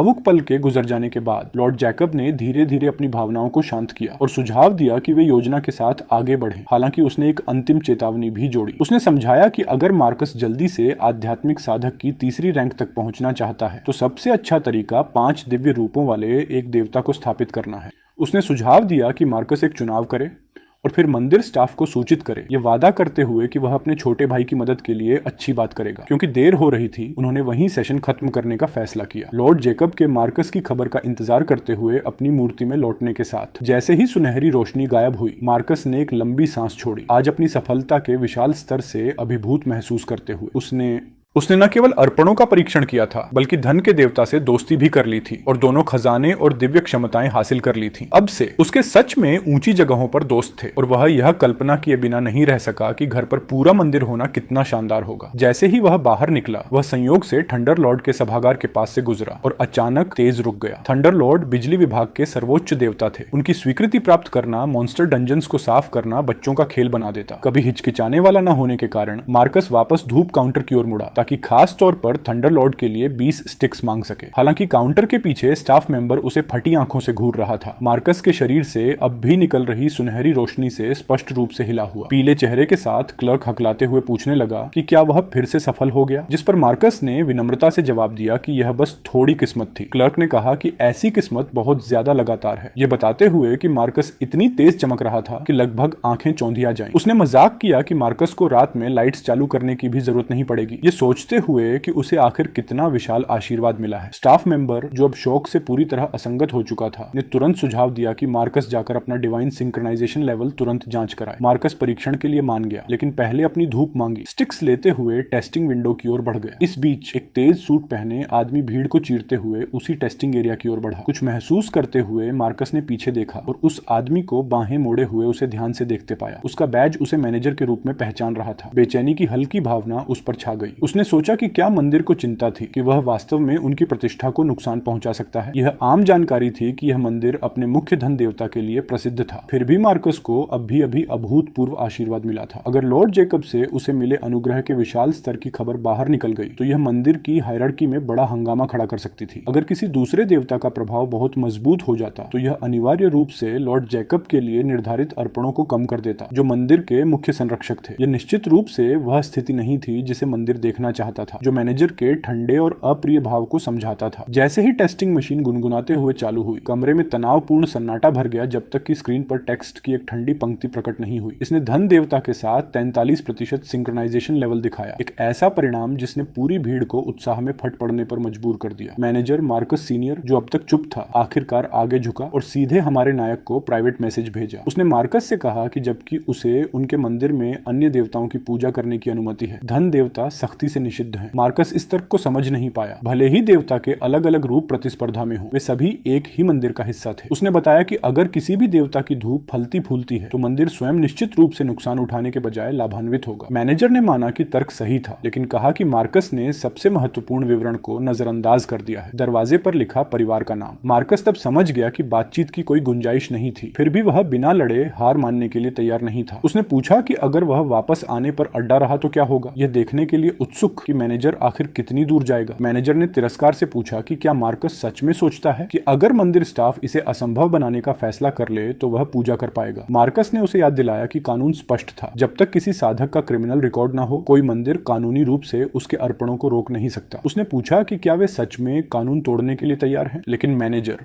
मार्कस सीनियर ने अपने असली रंग छिपाना बंद कर दिया था। उसने मार्कस से कहा कि उसे भाषण न दे, समझाते हुए कि जैसे वे नए देवता ला सकते हैं, वैसे ही उनके पास दूसरों को हटाने की शक्ति भी है। वे आसानी से किसी भी देवता को हटा सकते थे जिसकी धूप अर्पण उनके स्टैंडर्ड्स पर खरे न उतरे, जिसमें वह भी शामिल था जिसे मार्कस पसंद करता था। उसने मार्कस से पूछा कि अगर देवता की मूर्ति बस परिसर से गायब कर दी जाए तो वह पूजा कैसे करने की योजना बनाता है। पूरे प्रोविंस में यह मंदिर ही एकमात्र ऐसा था जिसमें इतना नीच और अलोकप्रिय देवता था। अगर वे मूर्ति हटा देते तो मार्कस खुद को अपनी खास आध्यात्मिक जरूरतों के लिए पूरी तरह बिना किसी और विकल्प के पाता। मैनेजर का परफॉर्मेंस मैट्रिक्स पर खुला फोकस मार्कस को गुस्से से भर गया। मंदिर लीडरशिप लीडरशिप की बेशर्मी से स्तब्ध। मार्कस जानता था कि जबकि मैनेजर जेकब अपनी योजनाएं रखता था, उसके पास भी अपनी कुछ चालें थीं, खासकर अगर वे देवता को हटाने की धमकी दें। अगर वे इस तरह खेलना चाहते थे ठीक है, लेकिन सरकार के पास देवता की मूर्ति को आमंत्रित करने की कीमत पर सख्त रेगुलेशंस थे। लगभग शून्य अर्पणों वाले प्रतिभा के देवता जैसी नीच हस्ती के लिए कानूनी कीमत आमतौर पर 6 लाख और 8 लाख के बीच होती थी। मंदिर कानूनी रूप से इसे 20% तक बढ़ा सकता था, जिससे यह 9,60,000 बनता, एक राशि जिसे मार्कस चुकाने के लिए तैयार था। उसने बताया कि अगर वह भुगतान करता तो वे कानूनी रूप से सहमत होने के लिए बाध्य थे। हालांकि जेकब इस विचार पर बस हंस पड़ा। जेकब ने पूछा कि वह लगभग 10 लाख कहां से लाएगा, यह कहते हुए कि कल के आशीर्वाद ने शायद उसे उस राशि का केवल एक छोटा हिस्सा ही कमाया होगा। भुगतान की समय सीमा केवल 1 सप्ताह दूर होने के साथ उसे हर दिन 1 लाख ढूंढने की जरूरत होगी, एक लगभग असंभव काम। इसके अलावा जेकब जानता था कि गॉड ऑफ टैलेंट बस गॉड ऑफ वेल्थ की एक छोटी शाखा था। उसने मार्कस से कहा कि एक बार की किस्मत के लिए आभारी रहो, क्योंकि दूसरा चमत्कार सख्ती से सवाल से बाहर था। जेकब एक ऐसे आदमी के आत्मविश्वास के साथ बोला जिसके हाथ में सभी पत्ते थे, मार्कस की वर्तमान वित्तीय स्थिति को पूरी तरह समझते हुए। मार्कस खुद को यह महसूस करने से रोक नहीं सका कि सिमन जैसे लो लेवल गुंडों की तुलना में यह मैनेजर पूरी तरह अलग लीग में था, लेकिन वहां बेकार बातों के लिए समय नहीं था। इस बिंदु पर उसके पास सच में कोई और विकल्प नहीं था सिवाय अपने स्थान पर डटे रहने के। जैकब परिवार साफ तौर पर उसकी गॉड ऑफ टैलेंट के साथ कनेक्शन को हमेशा के लिए काटने के लिए दृढ़ था। जैसे ही दोनों आदमियों के बीच तनाव अपने टूटने के बिंदु तक पहुंचा, मंदिर की दीवारों के बाहर अचानक एक हलचल फूट पड़ी। हम काले सूट में पुरुषों की 2 कतारों को अंदर मार्च करते हुए देखते हैं,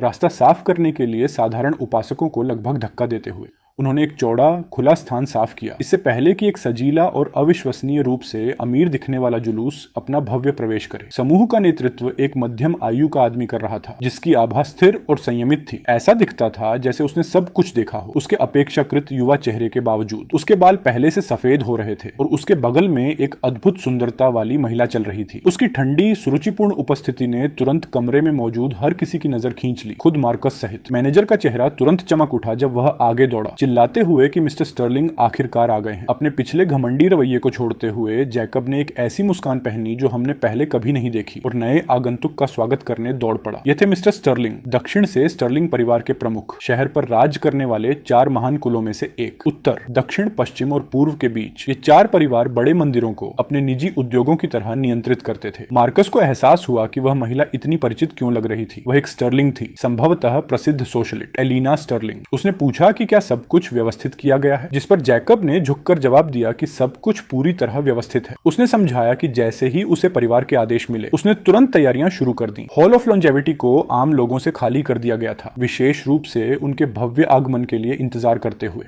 तुमने अच्छा किया जैकब, उस आदमी ने कहा। मिस्टर स्टर्लिंग ने मामला सुलझने के बाद एक भारी इनाम का वादा किया, फिर मास्टर साइलस नाम के एक आदमी को बुलाने के लिए मुड़ा। सभी ने मुड़कर एक मध्यम आयु के आदमी को देखा, जिसकी ठुड्डी पर दाढ़ी थी और अत्यधिक घमंड का भाव धीरे धीरे भीड़ के बीच से चलता हुआ। फुसफुसाहट तुरंत शुरू हो गई। लोगों ने उसे साइलस थोर्न के रूप में पहचाना, एक आदमी जिसकी प्रतिष्ठा उससे पहले ही पहुंच चुकी थी। द इमोर्टल ऑफ लॉन्जेविटी के उपनाम से जाना जाता था। मास्टर साइलस सीधे मिस्टर स्टर्लिंग की ओर बढ़ा। मिस्टर स्टर्लिंग ने उससे कहा कि अब सब कुछ उसके हाथों में है, और साइलस ने अभ्यास किए हुए शांत आत्मविश्वास के साथ सिर हिलाया। उसने परिवार के मुखिया को आश्वासन दिया कि वह पुराने कुलपति की लंबी आयु और स्वर्गीय आशीर्वाद के लिए हर संभव प्रयास करेगा। खुद जैकब के नेतृत्व में समूह सीधे हॉल ऑफ लॉन्गेविटी की ओर बढ़ गया, मंदिर के बाकी हिस्से को स्तब्ध खामोशी में छोड़ते हुए। केवल उनके जाने के बाद ही आसपास की फुसफुसाहट इतनी तेज हुई कि हम इस यात्रा के पीछे की सच्चाई सुन सकें। ऐसा लग रहा था कि अफवाहें सच थीं। स्टर्लिंग कुलपति अचानक गिर पड़े थे और खबर थी कि उनकी जीवन शक्ति तेजी से खत्म हो रही थी। परिवार अब किसी भी ऐसे स्पिरिचुअलिस्ट की तलाश में बेताब था जो जीवन बढ़ा सके, उम्मीद करते हुए कि बूढ़े आदमी को और समय मिल सके। जो इनाम वे दे रहे थे उसे आसमान छूने वाला बताया गया, एक ऐसी राशि जो किसी आदमी की जिंदगी हमेशा के लिए बदल सकती थी। मार्कस के कान खड़े हो गए जब उसने वे कीवर्ड्स सुने। वह जानता था कि साइलस केवल एक दूसरे रैंक का स्पिरिचुअलिस्ट था अपनी प्रसिद्धि के बावजूद, लेकिन साइलस का गॉड ऑफ लॉन्जेविटी के साथ सिंक्रोनाइजेशन 47% होने की अफवाह थी। पूरे प्रांत में सबसे ऊंचा, वह संभवतः पूरे प्रांत में शीर्ष 3 में है। ऐसी प्रतिभा के साथ स्टर्लिंग कुलपति के पास वास्तव में एक मौका हो सकता है।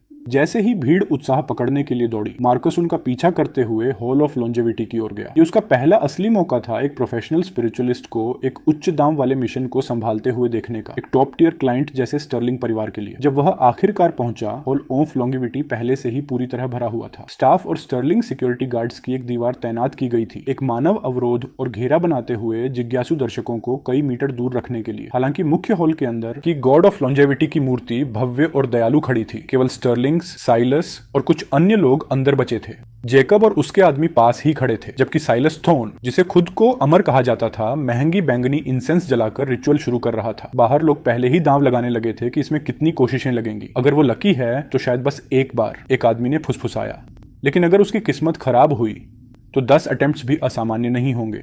अगर सच में दांव लगाना है तो मैं अपना पैसा 10 पर लगाऊंगा। इस बातचीत को सुनते हुए मार्कस ने नोट किया कि साइलस केवल सेकंड रैंक स्पिरिचुअलिस्ट था और सच में एक आम बॉडीगार्ड से भी कमजोर था। फिर भी उसे ऐसी प्रतिष्ठा मिली हुई थी जो शायद 5th या 6th रैंक स्पिरिचुअलिस्ट भी अपनी पूरी जिंदगी में नहीं देख पाते। यही होता है एक पॉपुलर डेटी की ताकत। 47% सिंक्रोनाइजेशन रेट होने के कारण साइलस के पास घमंडी होने की पूरी वजह थी। मार्कस को थोड़ी जिज्ञासा हुई और उसने उन 2 आदमियों की तरफ मुड़कर पूछा, माफ कीजिए सज्जनों, उसने विनम्रता से कहा। मास्टर साइलस आमतौर पर ऐसी सेवा के लिए कितना चार्ज करते हैं? उन्होंने माना कि उन्हें सटीक आंकड़ा नहीं पता, लेकिन अफवाह थी कि उसने एक बार किसी को सिर्फ 1 साल की जिंदगी देने के लिए 7 मिलियन लिए थे। मार्कस ने फिर सीमा के बारे में पूछा। जाहिर तौर पर एक रिचुअल में अधिकतम 1 साल ही दिया जा सकता है और साइलस का एक नियम था, कोई भी व्यक्ति 2 से ज्यादा एक्सटेंशंस नहीं मांग सकता। आखिरकार जीवन स्वर्ग से मिला एक उपहार है, उससे ज्यादा मांगना किस्मत को चुनौती देना है। यह सुनकर मार्कस ने अपनी आंखें संकरी कर ली। उसे एहसास हुआ कि अगर वह किसी ऐसे डीटी को ढूंढ ले जो जीवन बढ़ाने में सक्षम हो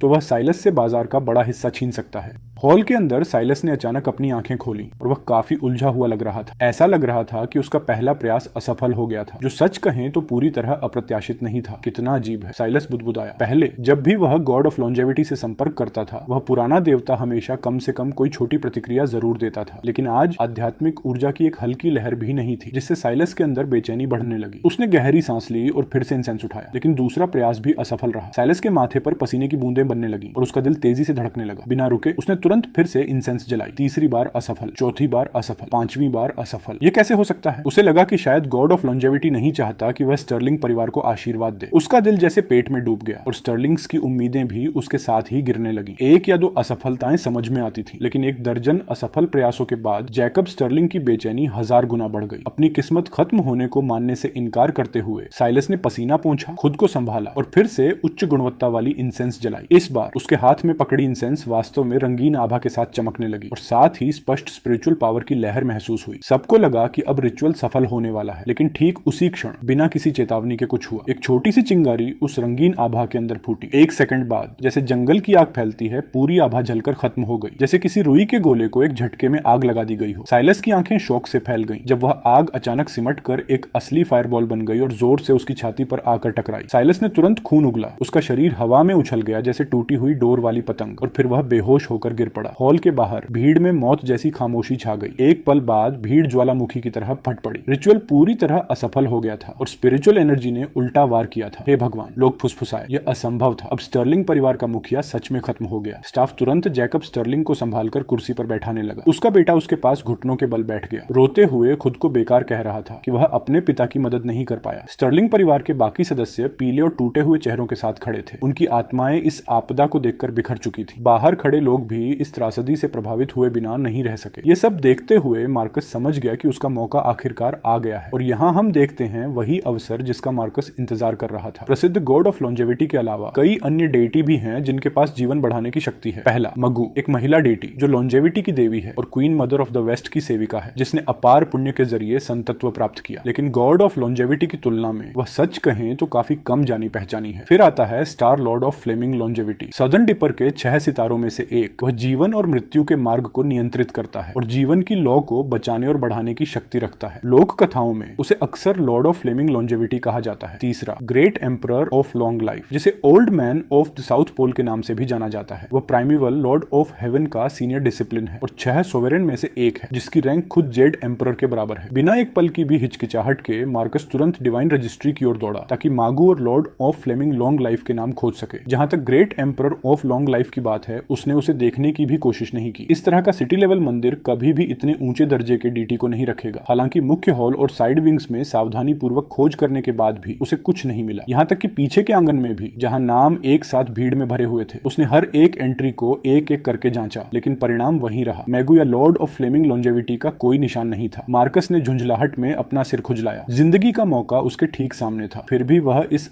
अप्रत्याशित विकल्पों की कमी से रोका जा रहा था। उसका मूड बेहद उदास था और उसकी नजरें डिवाइन रजिस्ट्री पर बिना किसी दिशा के घूम रही थीं, किसी भी विकल्प की तलाश में। ठीक उसी पल 2 लाइनों के टेक्स्ट ने अचानक उसका ध्यान खींच लिया। ऊपर 4 तेज अक्षर थे, द अंडरवर्ल्ड। उनके नीचे छोटे अक्षरों में लिखा था, हॉल ऑफ यम। इन 2 लाइनों को देखकर मार्कस को अचानक एक पहचान का झटका महसूस हुआ। उसकी भौहें सिकुड़ गईं और कई शब्द उसके दिमाग में अपने आप चमक उठे। King Yama, book of life and death और ग्रेट सेज। उसने फ्लावर फ्रूट माउंटेन के बंदरों के बारे में सोचा और कैसे उनके नाम रिकॉर्ड से मिटा दिए गए थे। ईमानदारी से कहें तो यह एक साहसी संबंध था। हर शब्द एक ट्रिगर की तरह काम कर रहा था, जो स्वाभाविक रूप से अगले एहसास की ओर ले जा रहा था। बिल्कुल, वह उसे कैसे भूल सकता था। प्राचीन कथाओं में जीवन और मृत्यु को नियंत्रित करने वाला अंतिम डेटी किंग यामा है, जिसे लॉर्ड ऑफ द अंडरवर्ल्ड के नाम से भी जाना जाता है। नरक के 10 राजाओं में से एक होने के नाते वह book of life and death को संभालता है। अच्छाई को इनाम देता है, बुराई को सजा देता है और सभी लोगों के क्रम को बनाए रखता है। अगर हम जीवन देने की शक्ति की बात करें तो किंग यम से ज्यादा शक्तिशाली कोई डीटी नहीं है। यहाँ तक कि गॉड ऑफ लॉन्गिविटी को भी उसके सामने झुकना पड़ेगा। दूसरों की तुलना में मागु या लॉर्ड ऑफ फ्लेमिंग लॉन्गिविटी जैसे डीटी के पास केवल सीमित क्षमताएं हैं। उनकी शक्ति एक सूखे कुएं में कुछ बूंद पानी डालने जैसी है। लेकिन किंग यम एक पूरी तरह अलग कहानी है। अगर वह सच में चाहता है कि कोई जिए तो उसके पास इसे अनिश्चित समय तक संभव बनाने की शक्ति है, बशर्ते कि वह खुद इसके लिए तैयार हो। इसके अलावा किंग यामा डिवाइन हायरार्की में एक निर्विवाद हैवीवेट है। असल में पूरे अंडरवर्ल्ड सिस्टम में शक्तिशाली लेकिन अनदेखे पात्र भरे हुए हैं। यहाँ तक कि great emperor of the north भी इस नियम का अपवाद नहीं है। आजकल शायद ही कोई किंग यामा को इंसेंस चढ़ाता है। अंडरवर्ल्ड के बाकी हिस्सों की तो बात ही छोड़ दें, सिवाय उनके सर्वोच्च नेता लेडी अर्थ के। उनकी इंसेंस थोड़ी ज्यादा चमकती है, क्योंकि आखिरकार वह प्राचीन आदिम सृजनकर्ता देवताओं में से एक है। उनकी स्थिति और पद डार्क रेल्म के अन्य देवताओं से बिल्कुल अलग और अतुलनीय है। एक पल की प्रेरणा में मार्कस ने अपना फैसला कर लिया। उसने तय किया कि उसे किंग यामा को ही चुनना होगा। अचानक मुड़कर वह फिर से हॉल ऑफ लॉन्जेविटी की ओर जल्दी जल्दी बढ़ने लगा। हॉल के अंदर निराशा एक बढ़ती लहर की तरह फैल रही थी। आर्थर अपनी कुर्सी पर ढहकर बैठा था। उसका चेहरा थका हुआ और जर्जर दिख रहा था। ऐसा लग रहा था जैसे उसकी सारी ताकत खत्म हो चुकी हो। उसकी पत्नी सैरा अपने हाथों में चेहरा छुपाकर रो रही थी, जबकि उनके 2 बच्चे चिंतित चेहरों के साथ पास खड़े थे, पूरी तरह असहाय। चलो, आर्थर ने अपने हाथ को कमजोर सा हिलाते हुए कहा। उसका चेहरा राख जैसा सफेद था। वह समूह के आगे चल रहा था और बाहर खड़े तीर्थयात्री अपने आप रास्ता साफ कर रहे थे। आर्थर ने दूर की ओर देखा, जहां डूबता सूरज खून लाल चमक बिखेर रहा था, जिससे वीरानी का एहसास और गहरा हो रहा था। उसने दांत भींचे। हर कदम असहनीय रूप से भारी लग रहा था। उसने अपने पिता से मन ही मन माफी मांगी, ये महसूस करते हुए कि वह असफल हो गया है। कृपया एक पल रुकिए। उसी समय एक साफ आवाज गूंजी, जैसे शांत कमरे में अचानक गरज उठी हो। भीड़ ने उस दिशा में देखा और रास्ता अपने आप खुल गया। वहां मार्कस खड़ा था, दूरी से परिवार को देख रहा था। आर्थर ने भौहें चढ़ाई, पूरी तरह उलझन में दिख रहा था। उसके पीछे हेड प्रीस्ट जूलियन भी इस दृश्य को देखकर स्तब्ध था। वह सोच रहा था कि यह युवक अभी तक गया क्यों नहीं। लेकिन उससे पहले कि वह डांट सके, मार्कस ने फिर से कहा, मास्टर आर्थर, अगर मेरे पास आपके पिता की लॉन्जेविटी के लिए प्रार्थना करने का तरीका हो और वह सफल हो जाए तो क्या आप इसे आजमाने के लिए तैयार होंगे? उसे कोशिश करने देने का यह प्रस्ताव भीड़ पर ऐसे गिरा जैसे गहरे शांत तालाब में एक विशाल पत्थर गिर जाए। झटका पूरे हॉल ऑफ लॉन्गिविटी में फैल गया और हवा अचानक फुसफुसाहटों से भर गई। लोग उसे पहचानने लगे, पूछते हुए कि क्या वह वही लकी आदमी नहीं है जिसे अभी डिवाइन ट्रेस मिला था। वे सोच रहे थे कि जो व्यक्ति गॉड ऑफ वेल्थ की पूजा करता है, वह अचानक लॉन्गिविटी के रहस्य कैसे जान सकता है। हेड प्रीस्ट जूलियन उस पर भड़क उठा, उससे पूछते हुए कि वह इस पवित्र स्थान पर कैसी बकवास कर रहा है। उसने मार्कस से कहा कि वह यहाँ से चला जाए, फिर आर्थर की ओर मुड़कर उससे विनती की कि वह ऐसी बेकार बातों पर ध्यान न दे। उसने इशारा किया कि मार्कस केवल एक ऑब्स्क्योर डीटी की पूजा करता था, जिसके बारे में आर्थर ने शायद कभी सुना भी नहीं होगा। अपने आसपास बढ़ते हंगामे को नजरअंदाज करते हुए मार्कस सीधे आर्थर के पास गया और उसकी आंखों में देखा। उसने मास्टर को याद दिलाया कि महान प्रीस्ट बेहोश हो चुका है और मदद के लिए कोई बेहतर एक्सपर्ट उपलब्ध नहीं है। उसने सुझाव दिया कि आर्थर उसे कोशिश करने दे, यह वादा करते हुए कि उसके पास उनके लिए शायद एक सरप्राइज हो सकता है। मंदिर का स्टाफ उस लड़के को हटाने के लिए आगे बढ़ा, लेकिन आर्थर ने बस अपने हाथ का एक साधारण इशारा किया। अचानक एक अदृश्य शक्ति ने गार्ड्स को वहीं रोक दिया, उन्हें उसी जगह जड़ कर दिया। आर्थर ने मार्कस को बिजली जैसी तेज नजरों से देखा। उसे खुद को समझाने के लिए ठीक 1 मिनट दिया। उस आदमी की शक्तिशाली आभा बिना किसी दया के मार्कस पर दबाव डाल रही थी। यह उसके रैंक 5 लीडर होने का सच्चा प्रदर्शन था। मार्कस के लिए सांस लेना भी मुश्किल हो गया, फिर भी वह अपनी जगह पर डटा रहा, यह जानते हुए कि प्रे करने के 1 से ज्यादा तरीके होते हैं। उसने समझाया कि जबकि ज्यादातर लोग लॉन्जेविटी के लिए केवल एक डेटी को जानते हैं, लेकिन और भी हैं जिनके पास वही शक्ति है। उसने मागू या लॉर्ड ऑफ फ्लेमिंग लॉन्जेविटी जैसे नामों का उल्लेख किया, जो जीवन का उपहार भी दे सकते हैं। आर्थर ने माना कि इन डीटीज के पास वास्तव में ऐसी शक्ति है, लेकिन एक महत्वपूर्ण समस्या की ओर इशारा किया। पूरे शहर में उनके लिए एक भी श्राइन समर्पित नहीं था। हालांकि मार्कस ने पहले ही इस बारे में सोच लिया था। उसने आर्थर को बताया कि उसका उन्हें वर्शिप करने का कोई इरादा नहीं है, क्योंकि जिस डीटी के बारे में वह सोच सोच रहा है वह कहीं ज्यादा शक्तिशाली है। उसने माना कि यह चुनाव असामान्य है, लेकिन जोर देकर कहा कि इस डीटी के पास वास्तव में लॉन्जेविटी देने की शक्ति है। जब उससे पूछा गया कि वह किसकी पूजा करने वाला है, मार्कस ने शांति से जवाब दिया कि वह किंग ऑफ हेल से प्रे करेगा। ये नाम हॉल में 3 बार गूंजा और अचानक वहां मौजूद हजारों लोगों पर एक सिहरन भरी खामोशी छा गई। ऐसा लगा जैसे किसी ने एक ठंडा जादू डाल दिया हो, जिससे हर कोई चौड़ी आंखों से खड़ा रह गया, ये सोचते हुए कि क्या उन्होंने सही सुना। जूलियन ने एक तेज हंसी छोड़ी, जैसे उसने दुनिया का सबसे बेतुका मजाक सुना हो। पूरी तरह अविश्वास में देखते हुए उसने एक मूर्खतापूर्ण उत्तेजित हंसी हंसी और जैसे उसकी हंसी ने कोई जादू तोड़ दिया हो। पूरा कमरा अचानक मजाक उड़ाने की आवाजों से फट पड़ा। लोग फुसफुसाने लगे कि किंग ऑफ हेल से जीवन का उपहार मांगना पूरी तरह पागलपन है। ईमानदारी से कहें तो वे पूरी तरह गलत भी नहीं थे। मार्कस ने उन्हें नजरअंदाज किया। आर्थर से कहा कि फैसला उसका है और अगर वह असफल होता है तो कोई असली नुकसान नहीं होगा। उसने इशारा किया कि ज्यादा से ज्यादा वे केवल कुछ मिनट का समय ही खोएंगे। हालांकि जूलियन अभी खत्म नहीं हुआ था। वह चिल्लाया कि आर्थर का समय बहुत कीमती है, जिसे मार्कस जैसे महत्वहीन व्यक्ति द्वारा बर्बाद नहीं किया जा सकता। उसने लड़के को चेतावनी दी कि इस शहर में कोई भी शक्तिशाली सन फैमिली का मजाक उड़ाने की हिम्मत नहीं करता और मार्कस पहला था जिसने कोशिश की। शोर को नजरअंदाज करते हुए आर्थर ने अपनी नजर मार्कस पर टिका दी। उसकी आवाज खतरनाक धीमे स्वर में बदल गई। उसने सहमति जताई कि इस शहर में कोई भी उसके परिवार के साथ खिलवाड़ नहीं करता और यहाँ हम देखते हैं कि हमारे युवा प्रीस्ट के लिए दांव बढ़ रहे हैं। उसने मार्कस को चेतावनी दी कि अगर वह इस कर्तव्य के लिए कोई ठोस कारण नहीं दे पाया तो इसके परिणाम होंगे। आर्थर ने साफ कर दिया कि कुछ लोग बड़ी मुसीबत में पड़ेंगे, लेकिन मार्कस पूरी तरह शांत रहा। उसने आर्थर को बताया कि कारण सरल है, फिर जूलियन की ओर मुड़ा और उससे पिछले 2 दिनों की घटनाओं को बताने के लिए कहा। उसने सुझाव दिया कि जूलियन के अपने मुंह से सच्चाई सुनना सबसे मजबूत सबूत होगा। एक ही पल में कमरे में मौजूद हर नजर जूलियन पर टिक गई, जो अचानक खुद को आर्थर की नजर के भारी दबाव के नीचे पाया। उस अदृश्य दबाव ने जूलियन के लिए सांस लेना मुश्किल कर दिया। जब उसने हकलाते हुए कहा कि मार्कस कल मंदिर आया था, उसने कहा कि सिर्फ एक इंसेंस स्टिक के साथ मार्कस ने अपनी डिवाइन सिंक्रोनाइजेशन को 5% तक बढ़ा दिया था। सन फैमिली के सदस्य और बाकी दर्शक जो अब तक अनजान थे, इस खुलासे से पूरी तरह स्तब्ध रह गए। यहाँ तक कि आर्थर की आंखों में भी अविश्वास और संदेह की झलक चमकी, ये सोचते हुए कि क्या ऐसा अजीब टैलेंट सच में हो सकता है। ऐसा लग रहा था कि यह युवक एक जीनियस है, लेकिन यह उस धमाके के सामने कुछ भी नहीं था जो वह आज करने वाला था। भीड़ सवालों से गूंजने लगी और जबकि कई लोग मार्कस को नहीं जानते थे, जो लोग कल मौजूद थे उन्होंने पुष्टि की कि उन्होंने इसे अपनी आंखों से देखा था। बढ़ती हुई फुसफुसाहट को सुनते हुए आर्थर का दिल एक पल के लिए धड़कना भूल गया, क्योंकि उसकी जिज्ञासा अपनी चरम सीमा तक खींच गई। उसकी नजर एक तेज धार वाले ब्लेड की तरह जूलियन के चेहरे को काट रही थी। जब उसने पूछा कि आगे क्या हुआ, जूलियन हकलाते हुए बोला कि आज मार्कस ने केवल एक इंसेंस स्टिक का उपयोग करके अपनी डिवाइन सिंक्रोनाइजेशन को फिर से बढ़ा दिया। इस बार वह चौंकाने वाले 43% तक पहुंच गया। उस पल पूरा माहौल पूरी तरह फट पड़ा और आर्थर के चेहरे पर झटका साफ दिखाई देने लगा। उसके पास खड़ी सोफी की आंखें जोर से कांप उठी और उसने इंस्टिंक्टिवली अपने मुंह को ढक लिया, पूरी तरह सदमे में। वह साफ तौर पर गहरे अविश्वास की स्थिति में चली गई थी और उसके पीछे परिवार के बाकी सदस्य भी उतने ही स्तब्ध थे। जो मेहमान पहले मार्कस को नहीं जानते थे, वे ऐसे दिख रहे थे जैसे उनके जबड़े जमीन पर गिर जाएंगे। एक स्टिक से 5% और दूसरी से 43। ईमानदारी से कहें तो इतनी तेजी से बढ़ना उनके मंदिर के इतिहास में कभी सुना ही नहीं गया था। लोग फुसफुसाने लगे, ये सोचते हुए कि क्या यह आदमी इंसान भी है। मार्कस बस घर के मुखिया की ओर देखता रहा। उसने शांत स्वर में पूछा कि क्या यह कारण उसे एक मौका देने के लिए काफी है। आर्थर की स्तब्ध नजरों का पूरी स्थिरता के साथ सामना करते हुए आर्थर अचानक होश में लौट आया। उसका सारा पुराना घमंड गायब हो गया और उसने गंभीरता से अपने हाथ जोड़कर सम्मान पूर्वक झुककर अभिवादन किया। उसने नई ईमानदारी के साथ उस युवक का नाम पूछा, ये महसूस करते हुए कि वह किसी सच में असाधारण व्यक्ति के सामने खड़ा है। मार्कस ने उसे बताया कि इतनी औपचारिकता की जरूरत नहीं है और खुद को बस मार्कस के रूप में परिचित कराया। आर्थर ने एक दुर्लभ हल्की मुस्कान दी, फिर वह जूलियन की ओर मुड़ा और उससे तुरंत किंग ऑफ हेल के लिए कई स्टिक्स ऑफ इंसेंस तैयार करने को कहा। जूलियन ने पूछा कि उसे किस ग्रेड की इंसेंस चाहिए, ये बताते हुए कि चूंकि मार्कस पहली बार इस डेटी की पूजा कर रहा है, उसकी सिंक्रोनाइजेशन अभी भी शून्य है। मार्कस ने सुझाव दिया कि चूंकि उसकी सिंक्रोनाइजेशन शून्य है, उन्हें 3 स्टिक्स ऑफ इंसेंस तैयार करनी चाहिए। सफलता या असफलता इन्हीं 3 के अंदर तय हो जाएगी। आर्थर ने युवक की शर्तों को मान लिया और जूलियन से व्यवस्था संभालने को कहा और समूह को साथ लेकर आगे बढ़ा। बड़ा समूह रास्ते के अंदर गहराई तक गया, जब तक कि वे अपने गंतव्य तक नहीं पहुंच गए, जहां एक जर्जर हवा से लीक होती फूस की झोपड़ी छाया में पड़ी थी। अभी अभी छोड़े गए वीरान पीछे के आंगन की तुलना में भी इस झोपड़ी का सड़न भरा हाल किसी का भी दिल डुबाने के लिए काफी था। पास पहुंचने से पहले ही हम देखते हैं कि झोपड़ी के हिलते दरवाजे के ऊपर एक पुराना पट्ट लगा हुआ है, जिस पर 4 शब्द खून लाल स्याही में लिखे थे। उस पर लिखा था अंडरवर्ल्ड प्रेफेक्चर और इसे देखते ही युवा उत्तराधिकारी जेकब ने हांफते हुए महसूस किया कि उनके आसपास का तापमान अचानक गिर गया। हर दिशा से हड्डियां जमा देने वाली ठंड घुस आई और लड़का डर से चिल्ला उठा, ये मानते हुए कि उसने अंदर भूतिया आग जलती देखी है। जैकब ने झोपड़ी के अंदर 2 डरावनी सुनहरी रोशनी की झलक देखी और तुरंत अपनी बहन सोफी के पीछे छिप गया, डर से कांपते हुए। सोफी ने उसे बेकार कहकर डांटा, ये पूछते हुए कि उसे रोशनी कहां दिख रही है, और फिर आगे बढ़कर दरवाजा खोल दिया। जैसे ही दरवाजा भारी खामोशी में चरमराते हुए खुला, हम अंदर देखते हैं और इस भूले हुए स्थान की असली हालत दिखाई देती है। कमरे में कुछ भी नहीं था, बस एक पुरानी चौकोर मेज जिस पर अलग अलग आकार की कई मेमोरियल टैबलेट्स रखी थी। यहाँ तक कि एक साधारण श्राइन भी नहीं था, किसी देवता की सही मूर्ति तो दूर की बात है। जैसे ही मार्कस आगे बढ़कर करीब से देखने लगा, बीच में सबसे बड़ी टैबलेट पर किंग यामा का नाम लिखा था, जबकि बाईं तरफ एक छोटी टैबलेट अंडरवर्ल्ड जज को समर्पित थी। दाईं तरफ एक और छोटी tablet black and white guards का प्रतिनिधित्व कर रही थी। और मार्कस ने अपने विचार अपने पास रखते हुए आर्थर को आगे बढ़ने का इशारा किया। उसने सुझाव दिया कि अगर आर्थर संतुष्ट है तो उन्हें अभी कॉन्ट्रैक्ट साइन करना चाहिए, और घर के मुखिया ने मजबूती से सिर हिलाया। अपने हाथ के एक इशारे से आर्थर ने एक कॉन्ट्रैक्ट निकाल लिया जिसमें लिखा था कि भुगतान के मामले में वह मार्कस से बिल्कुल भी मोलभाव नहीं करेगा। उसने वादा किया कि वह पिछले मास्टर के कॉन्ट्रैक्ट की शर्तों से मेल करेगा, और अगर मार्कस सच में उसकी जिंदगी बढ़ाने में सफल हो जाता है तो वह खुद उसे 30 मिलियन क्रेडिट्स देगा। एक चौंकाने वाली राशि जो दिखाती है कि बूढ़ा आदमी कितना हताश था। यह सुनकर मार्कस के अंदर उत्साह की लहर दौड़ गई। एक महान परिवार का मुखिया इनाम के मामले में बिल्कुल भी पीछे नहीं हटता था। उसने आर्थर की शर्तों को मान लिया और बूढ़े आदमी ने सबसे पहले कॉन्ट्रैक्ट पर अपना नाम साइन किया, उनके हताश समझौते को सील करते हुए। मार्कस ने तुरंत आर्थर के नाम के पास अपना नाम साइन कर दिया, और अचानक बिना किसी चेतावनी के उसके कानों में एक अजीब सी आवाज गूंजी। यह गिरते हुए तांबे के सिक्कों की स्पष्ट खनखनाहट थी, जिससे उसकी आंखें सिकुड़ गईं जब उसने अपनी गर्दन के चारों ओर लटके वेल्थ अट्रैक्टिंग इंगट की ओर देखा। पैसिव एबिलिटी सक्रिय हो गई थी, जिसका मतलब था कि यह कॉन्ट्रैक्ट निश्चित रूप से सफल होगा। एक ऐसा मोड जिसे मार्कस खुद भी मानने में मुश्किल महसूस कर रहा था। ऐसा लग रहा था कि उस इंगेट के पास अपनी खुद की एक कॉन्सेप्चुअल शक्ति है। आपको इंतजार कराने के लिए माफ कीजिए मिस्टर आर्थर, एक आवाज सुनाई दी जब आखिरकार एक आदमी वहां पहुंचा। जूलियन जो देर से आया था, उसने इंसेंस सौंप दी। आर्थर ने अपनी डिवाइन सेंस से उसे जांचा और कोई समस्या न पाकर हल्का सा सिर हिलाया। आपकी मेहनत के लिए धन्यवाद जूलियन, आर्थर ने कहा, फिर मार्कस की ओर मुड़ते हुए। युवा आदमी, अब बाकी सब तुम्हारे हाथ में है। मार्कस ने परिवार के मुखिया को आश्वासन दिया कि वह अपनी पूरी कोशिश करेगा, फिर विनम्रता से सभी से कुछ देर के लिए बाहर इंतजार करने को कहा। जैसे ही आर्थर और उसका समूह पीछे हट गया, मार्कस ने एक स्टिक ऑफ इंसेंस जलाई और स्पिरिट इन्विटेशन इनकैंटेशन का जाप शुरू कर दिया। हालांकि इस बार वह गॉड ऑफ वेल्थ के लिए प्रार्थना नहीं कर रहा था। इसके बजाय उसने किंग यामा को स्वयं बुलाने के लिए एक विशेष मंत्र का उपयोग किया। जैसे ही उसने यामा हार्ट सूत्रा को फुसफुसाया, उसके हाथों में पकड़ी इंसेंस अचानक भड़क उठी, एक असामान्य और तीव्र ऊर्जा के साथ जलने लगी। एक ऐसी दुनिया में जो सामान्य आंखों के लिए अदृश्य थी, स्पिरिचुअल एनर्जी का एक उछाल आसमान की ओर उठा, मुड़ता और घूमता हुआ, फिर एक आकार में बदल गया। वह एक तेज तलवार बन गया जो गहराई तक धरती में धंस गई और गायब हो गई, अंडरवर्ल्ड प्रेफेक्चर तक पहुंचते हुए, जहां एक भूतिया हवा चलने लगी। सोल गाइडिंग लैंप्स की कतारें धुंधलके में मंद मंद टिमटिमा रही थी, एक अंधेरे रास्ते के अंत तक ले जाती हुई, जहां एक पुराना सिंदूरी द्वार खड़ा था। विशाल द्वार धीरे धीरे चरमराते हुए खुला, एक ऐसे हॉल को प्रकट करते हुए जो ठंडी हवाओं से भरा था, जहां ऑक्स हेड और हॉर्स फेस गार्डियंस दोनों तरफ खड़े थे। ऑक्स हेड की आंखें लालटेन की तरह लाल चमक रही थी, उसके सींग जंजीरों में लिपटे थे, जबकि हॉर्स फेस ने अपने दांत दिखाए हुए थे, एक ठंडी चमकती हुई छड़ी पकड़े हुए। ऊंचे सिंहासन पर किंग यामा बैठा था, एक ऐसा विशाल व्यक्तित्व जो पहाड़ जैसा था, आराम से झुका हुआ, एक अनुभवी सेनापति जैसा आभा मंडल लिए हुए। उसके हाथ में एक वाइन गोर्ड था जो उसके गार्डियंस से कई गुना बड़ा था, और वह उसे झुकाकर लगातार शराब की धारा अपने मुंह में डाल रहा था। उसी समय सुनहरी रोशनी की एक लकीर हॉल में उड़ती हुई आई। किंग यामा की नजर तेज हो गई, उसने हाथ बढ़ाकर उस रोशनी को पकड़ा और उसे पूरा निगल गया। आह, नश्वर दुनिया की इंसेंस, उसने स्वाद लेते हुए कहा। सच में बहुत समय हो गया है। उसने टिप्पणी की कि ये नश्वर कल्टीवेटर्स सच में अतृप्त हैं, यहाँ तक कि अपनी योजनाएं और इच्छाएं उसके पास लाने की हिम्मत रखते हैं। उसने सोचा कि क्या ये नश्वर सच में मानते हैं कि अंडरवर्ल्ड, जो 3 महान लोकों में से एक है, कोई साधारण प्लेग्राउंड है छोटे मोटे स्पिरिट्स के लिए। गार्डियंस ने उसकी झुंझलाहट महसूस करते हुए अनुमति मांगी कि इस साहसिक अपराधी को पकड़ लिया जाए, लेकिन राजा ने हाथ उठाकर उन्हें रोक दिया। ये खास नश्वर किसी तरह इंसेंस को सीधे उसकी आंखों के सामने भेजने में सफल रहा था, जो कि मानना पड़ेगा एक निश्चित स्तर की स्किल दिखाता है। राजा ने तय किया कि वह खुद जाकर देखेगा, खासकर क्योंकि वह काफी समय से नश्वर दुनिया में नहीं गया था। इसके अलावा इस खास इंसेंस का स्वाद इतना अच्छा था कि उसे नजरअंदाज करना मुश्किल था, और आखिरकार उसे दोष कौन दे सकता है। एक ही विचार के साथ किंग यम अपने सिंहासन से गायब हो गया, अंडरवर्ल्ड के हॉल को पीछे छोड़ते हुए नश्वर मंदिर की ओर। छोटी झोपड़ी के अंदर अचानक एक हड्डियां जमा देने वाली हवा चलने लगी, जिससे मार्कस को छोड़कर बाकी सभी अनियंत्रित रूप से कांपने लगे। समूह ने चारों ओर भ्रम में देखा, ये सोचते हुए कि यह ठंडी हवा कहां से आई। तभी जूलियन ने महसूस किया कि उसके ऊपर की रोशनी फीकी पड़ रही है। ऐसा लगा जैसे एक विशाल छाया अचानक उन पर फैल गई हो। उसने स्वाभाविक रूप से ऊपर देखा, और जो उसने देखा वह समझ से परे था। हैरान होकर उसने अपने पिता को पुकारा, और जैसे ही सभी ने उसकी नजर का पीछा किया, वे उस दृश्य को देखकर वहीं जड़ हो गए। साधारण झोपड़ी के ऊपर ऊपर काले बादल एक भारी द्रव्यमान में इकट्ठा हो गए थे, एक डरावनी लाल आग के साथ घूमते हुए। आर्थर का बेटा इतना डरा हुआ कि वह लगभग अपना संतुलन खो बैठा, हकलाते हुए पूछ बैठा कि यह भयानक चीज क्या हो सकती है। यहाँ तक कि जूलियन भी मुंह खोले खड़ा था, अपनी आंखों पर विश्वास नहीं कर पा रहा था। ऐसा दृश्य उनकी कल्पना से परे था। आर्थर अपनी बढ़ती उत्तेजना को छिपा नहीं सका। उसकी नजर झोपड़ी पर टिकी हुई थी, जहां उसने देखा कि मार्कस अब अंधेरे में ढका हुआ था। एक घना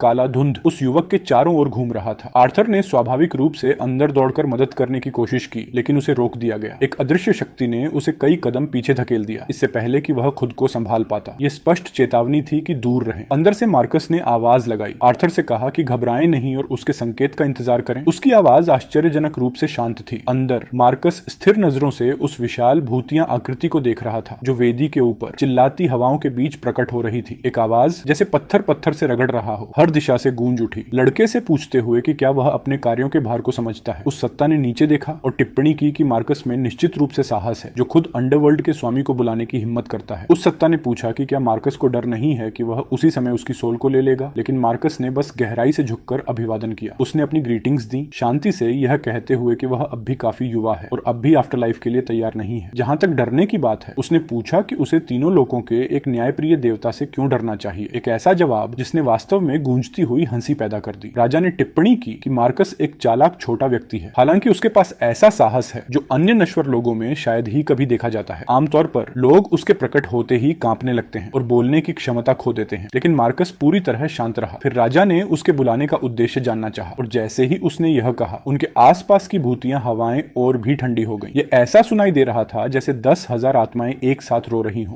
फिर भी मार्कस ने बस समझाया कि उसके पास राजा को देने के लिए एक महान मेरिट है। उसने राजा से कहा कि वह उसे एक महत्वपूर्ण स्पिरिचुअल रिवॉर्ड देना चाहता है, जो सच कहें तो करने के लिए एक साहसिक दावा था। राजा की आवाज संदिग्ध हो गई। स्पष्ट रूप से एक साधारण मोटल लड़के से इतने असामान्य उत्तर की उम्मीद नहीं थी। उसने मार्कस को तुरंत सच बोलने का आदेश दिया। उसकी उपस्थिति छोटी झोपड़ी को एक भारी दबाव से भर रही थी। उसने चेतावनी दी कि भले ही लड़के का प्राकृतिक जीवन काल समाप्त नहीं हुआ हो, वह फिर भी जल्दी हिसाब चुकता करने का कारण ढूंढ सकता है। मार्कस ने समय बर्बाद नहीं किया और समझाया कि कैसे साइलस नाम के एक आदमी ने अपने पिता का जीवन बढ़ाने के लिए स्वर्ग को धोखा देने की कोशिश की। राजा अविश्वास में था, पूछते हुए कि क्या मार्कस सच में उम्मीद करता है कि वह एक मरते हुए मोर्टल को उसके प्राकृतिक जीवन काल में विस्तार दे। यह एक ऐसा अनुरोध था जो प्रकृति के नियमों को ही चुनौती देता था, और राजा की आवाज में अविश्वास और मनोरंजन का मिश्रण गूंज रहा था। उसने पूछा कि क्या लड़के ने गलत भगवान को बुला लिया है, उसे याद दिलाते हुए कि वह मृतकों का राजा है, न कि लॉन्जेविटी का भगवान। मार्कस हल्के से हंसा और राजा को पुरानी कहावत याद दिलाई कि एक जीवन बचाना महान स्पिरिचुअल रिवॉर्ड देता है। उसने सुझाव दिया कि अगर राजा बस थोड़ा सा अपना हाथ उठा दे तो वह विशाल मेरिट केवल उसी का होगा। राजा भड़क उठा, उसे बकवास बंद करने को कहते हुए, जैसे कि जीवन और मृत्यु की किताब कोई खिलौना हो जिससे खेला जाए। उसने गरजते हुए कहा कि लड़का जब चाहे तब साल नहीं जोड़ सकता, क्योंकि स्वर्गीय नियमों की ऐसी खुली अवहेलना अकल्पनीय थी। एक अंडरवर्ल्ड के लॉर्ड से इस तरह की बेतुकी और कानून विहीन योजना मानने के लिए कहना उसकी नजर में पूरी तरह हास्यास्पद था। राजा ने पूछा कि क्या मार्कस सोचता है कि उसने अपनी पोजीशन बहुत लंबे समय तक संभाली है, और जैसे ही वह बोला, उनके चारों ओर की भूतियां हवाएं और भी उग्र हो गईं। झोपड़ी का तापमान तेजी से गिर गया, हड्डियों तक ठंडा करने वाला बन गया, क्योंकि यह स्पष्ट हो गया कि मृतकों का लॉर्ड सच में अपमानित हुआ है। मार्कस सोचने लगा कि क्या यह खास मृतकों का राजा बस एक कठोर नियमों का पालन करने वाला अधिकारी है, जो हर नियम को अक्षरशः मानता है। उसने जल्दी सोचा, महसूस करते हुए कि उसकी सामान्य किस्मत उम्मीद के अनुसार काम नहीं कर रही थी और स्थिति उसकी अपेक्षा से कहीं अधिक गंभीर लग रही थी। भौहें चढ़ाते हुए उसने अपनी अगली चाल के बारे में सोचा, यह समझने की कोशिश करते हुए कि इस तनावपूर्ण क्षण में राजा की छिपी इच्छाओं को कैसे छुआ जाए। जैसे ही उसकी नजरें छोटी श्राइन के जर्जर और साधारण माहौल पर घूमी, अचानक उसके दिमाग में एक शानदार विचार आया। राजा ने पूछा कि लड़का चुप क्यों हो गया है, ये पूछते हुए कि क्या उसे आखिरकार एहसास हो गया कि उसने सीमा पार कर दी है। मार्कस ने माना कि उसका अनुरोध सच में थोड़ा ज्यादा था, जो राजा को थोड़ा चौंका गया। राजा ने कहा कि कम से कम लड़के में कुछ सेल्फ अवेयरनेस है, लेकिन मार्कस ने जल्दी से जोड़ा कि उसके पास बदले में देने के लिए कुछ है। उसने सुझाव दिया कि वह राजा को वही दे सकता है जो वह चाहता है, जिससे देवता ने पूछा कि एक मोर्टल उसकी इच्छाओं को कैसे जान सकता है। राजा ने उसे बोलने को कहा और मार्कस ने पूछा कि क्या होगा अगर वह राजा के सम्मान में एक शानदार महल बनवाने की व्यवस्था करे। उसने प्रस्ताव रखा कि वह राजा के लिए एक स्वर्ण मूर्ति बनवाए जिसे मोर्टल लोग पूजें, यह सोचते हुए कि क्या इससे बदले में एक छोटा सा फेवर मिल सकता है। उसने इसे एक छोटा सा अनुरोध बताया, बस हाथ का एक हल्का उठना। इसके बदले इतनी भव्य सांसारिक भक्ति और एक स्वर्ण शरीर। स्वर्ण मूर्ति का विचार स्पष्ट रूप से असर कर गया, खासकर एक ऐसे देवता के लिए जिसके पास इस समय केवल एक साधारण लकड़ी की तख्ती थी और कोई उचित रूप नहीं था। एक भव्य महल महल और स्वर्ण रूप का वादा राजा पर जैसे शारीरिक प्रहार की तरह लगा। उसे कुछ पल के लिए स्तब्ध छोड़ गया। राजा ने इस साधारण झोपड़ी के चारों ओर देखा और पूछा कि क्या यह मंदिर मार्कस के परिवार का है। उसकी आवाज में उम्मीद की झलक थी। जब मार्कस ने स्वीकार किया कि यह उसका नहीं है तो राजा का स्वर और नरम हो गया। जब उसने पूछा कि क्या लड़के के परिवार के पास कोई और मंदिर है, मार्कस ने स्वीकार किया कि उनके पास एक भी नहीं है, जिसने तुरंत राजा के गुस्से को भड़का दिया कि एक साधारण मॉर्टल ने उसका मजाक उड़ाया। राजा गरजा कि लड़के ने उसकी बेवकूफी बनाने की हिम्मत की, लेकिन मार्कस ने जल्दी से महान राजा से कहा कि वह अब भी अपना धैर्य न खोए। उसने समझाया कि जबकि उसका अपना परिवार साधारण है, जो आदमी लंबा जीवन चाहता है वह बेहद अमीर है और ऐसे कई स्थानों का मालिक है। मार्कस ने बताया कि स्टर्लिंग परिवार का मंदिर इस क्षेत्र के 4 सबसे बड़े मंदिरों में से एक है, जिसमें अपार प्रभाव और रिसोर्सेज हैं। उसने वादा किया कि अगर राजा सहमत हो जाए तो वह उन्हें खुशी खुशी एक भव्य मंदिर बनाने और एक स्वर्ण मूर्ति गढ़ने के लिए मना लेगा। जैसे ही भूतिया हवाएं शांत हुई, ऐसा लगा कि मृतकों का राजा पहले से ही अपनी महिमा के सुखद सपने में खो गया है। अंत में राजा बोला, कहते हुए कि चूंकि मार्कस इतना दयालु है, शायद जीवन बढ़ाने का यह मामला फिर से विचार किया जा सकता है। उसने माना कि वह इस बार एक अपवाद कर सकता है, जिससे मार्कस ने जल्दी से देवता को अपनी गहरी कृतज्ञता अर्पित की। मार्कस ने कहा कि प्राचीन ग्रंथ हमेशा इस राजा की प्रशंसा करते हैं कि वह अंडरवर्ल्ड के 10 लॉर्ड्स में सबसे न्यायप्रिय है। उसने जोड़ा कि आज राजा की करुणा देखकर वे कथाएं सच साबित हुई और वह इस सीख से सच में विनम्र महसूस कर रहा था। राजा सूखी हंसी हंसा, लड़के से कहा कि वह इतनी खुली चापलूसी बंद करे। हालांकि उसे इससे ज्यादा फर्क पड़ता हुआ नहीं लग रहा था। उसने बदले में एक खास वादा मांगा, यह कहते हुए कि अगर मार्कस उसे पूरा कर सके तो उसकी रिक्वेस्ट जरूर मंजूर की जाएगी। राजा ने दोहराया कि मार्कस जो भी चाहता है वह सब पूरा होगा, बशर्ते शर्तें पूरी की जाए। मार्कस ने राजा के इंस्ट्रक्शंस मांगे और देवता ने स्टर्लिंग परिवार की गोल्डन श्राइन बनाने की इच्छा का जिक्र किया। फिर राजा ने एक महत्वपूर्ण सवाल पूछा, अगर मंदिर बनाया गया तो क्या मार्कस एक खास लेवल की डिवोशन की गारंटी दे सकता है? खास तौर पर वह जानना चाहता था कि क्या उसे हर एक दिन 10,000 स्टिक्स ऑफ इंसेंस मिलेंगे। मार्कस हैरान रह गया, सोचते हुए कि वह आखिर कैसे 10,000 लोगों को हर दिन पूजा करने के लिए ढूंढ सकता है। यह एक बेवकूफी भरी मांग थी। उसे एहसास हुआ कि चूंकि राजा डेथ का लॉर्ड था और वेल्थ का गॉड नहीं, बहुत कम आम लोग रोज उससे प्रार्थना करेंगे। राजा ने उस पर दबाव डाला, पूछते हुए कि क्या वह इस डील के लिए मान जाएगा ताकि दोनों में से कोई भी निराश न हो। देवता का टोन अजीब तरह से लुभाने वाला हो गया था, जैसे वह मार्कस को किसी जाल में फंसाने की कोशिश कर रहा हो। मार्कस ने सोचा था कि गोल्डन स्टैचू ही डील को पक्का करने के लिए काफी होगा, लेकिन उसने साफ तौर पर राजा की लालच को कम आंका था। यह अचानक काउंटर ऑफर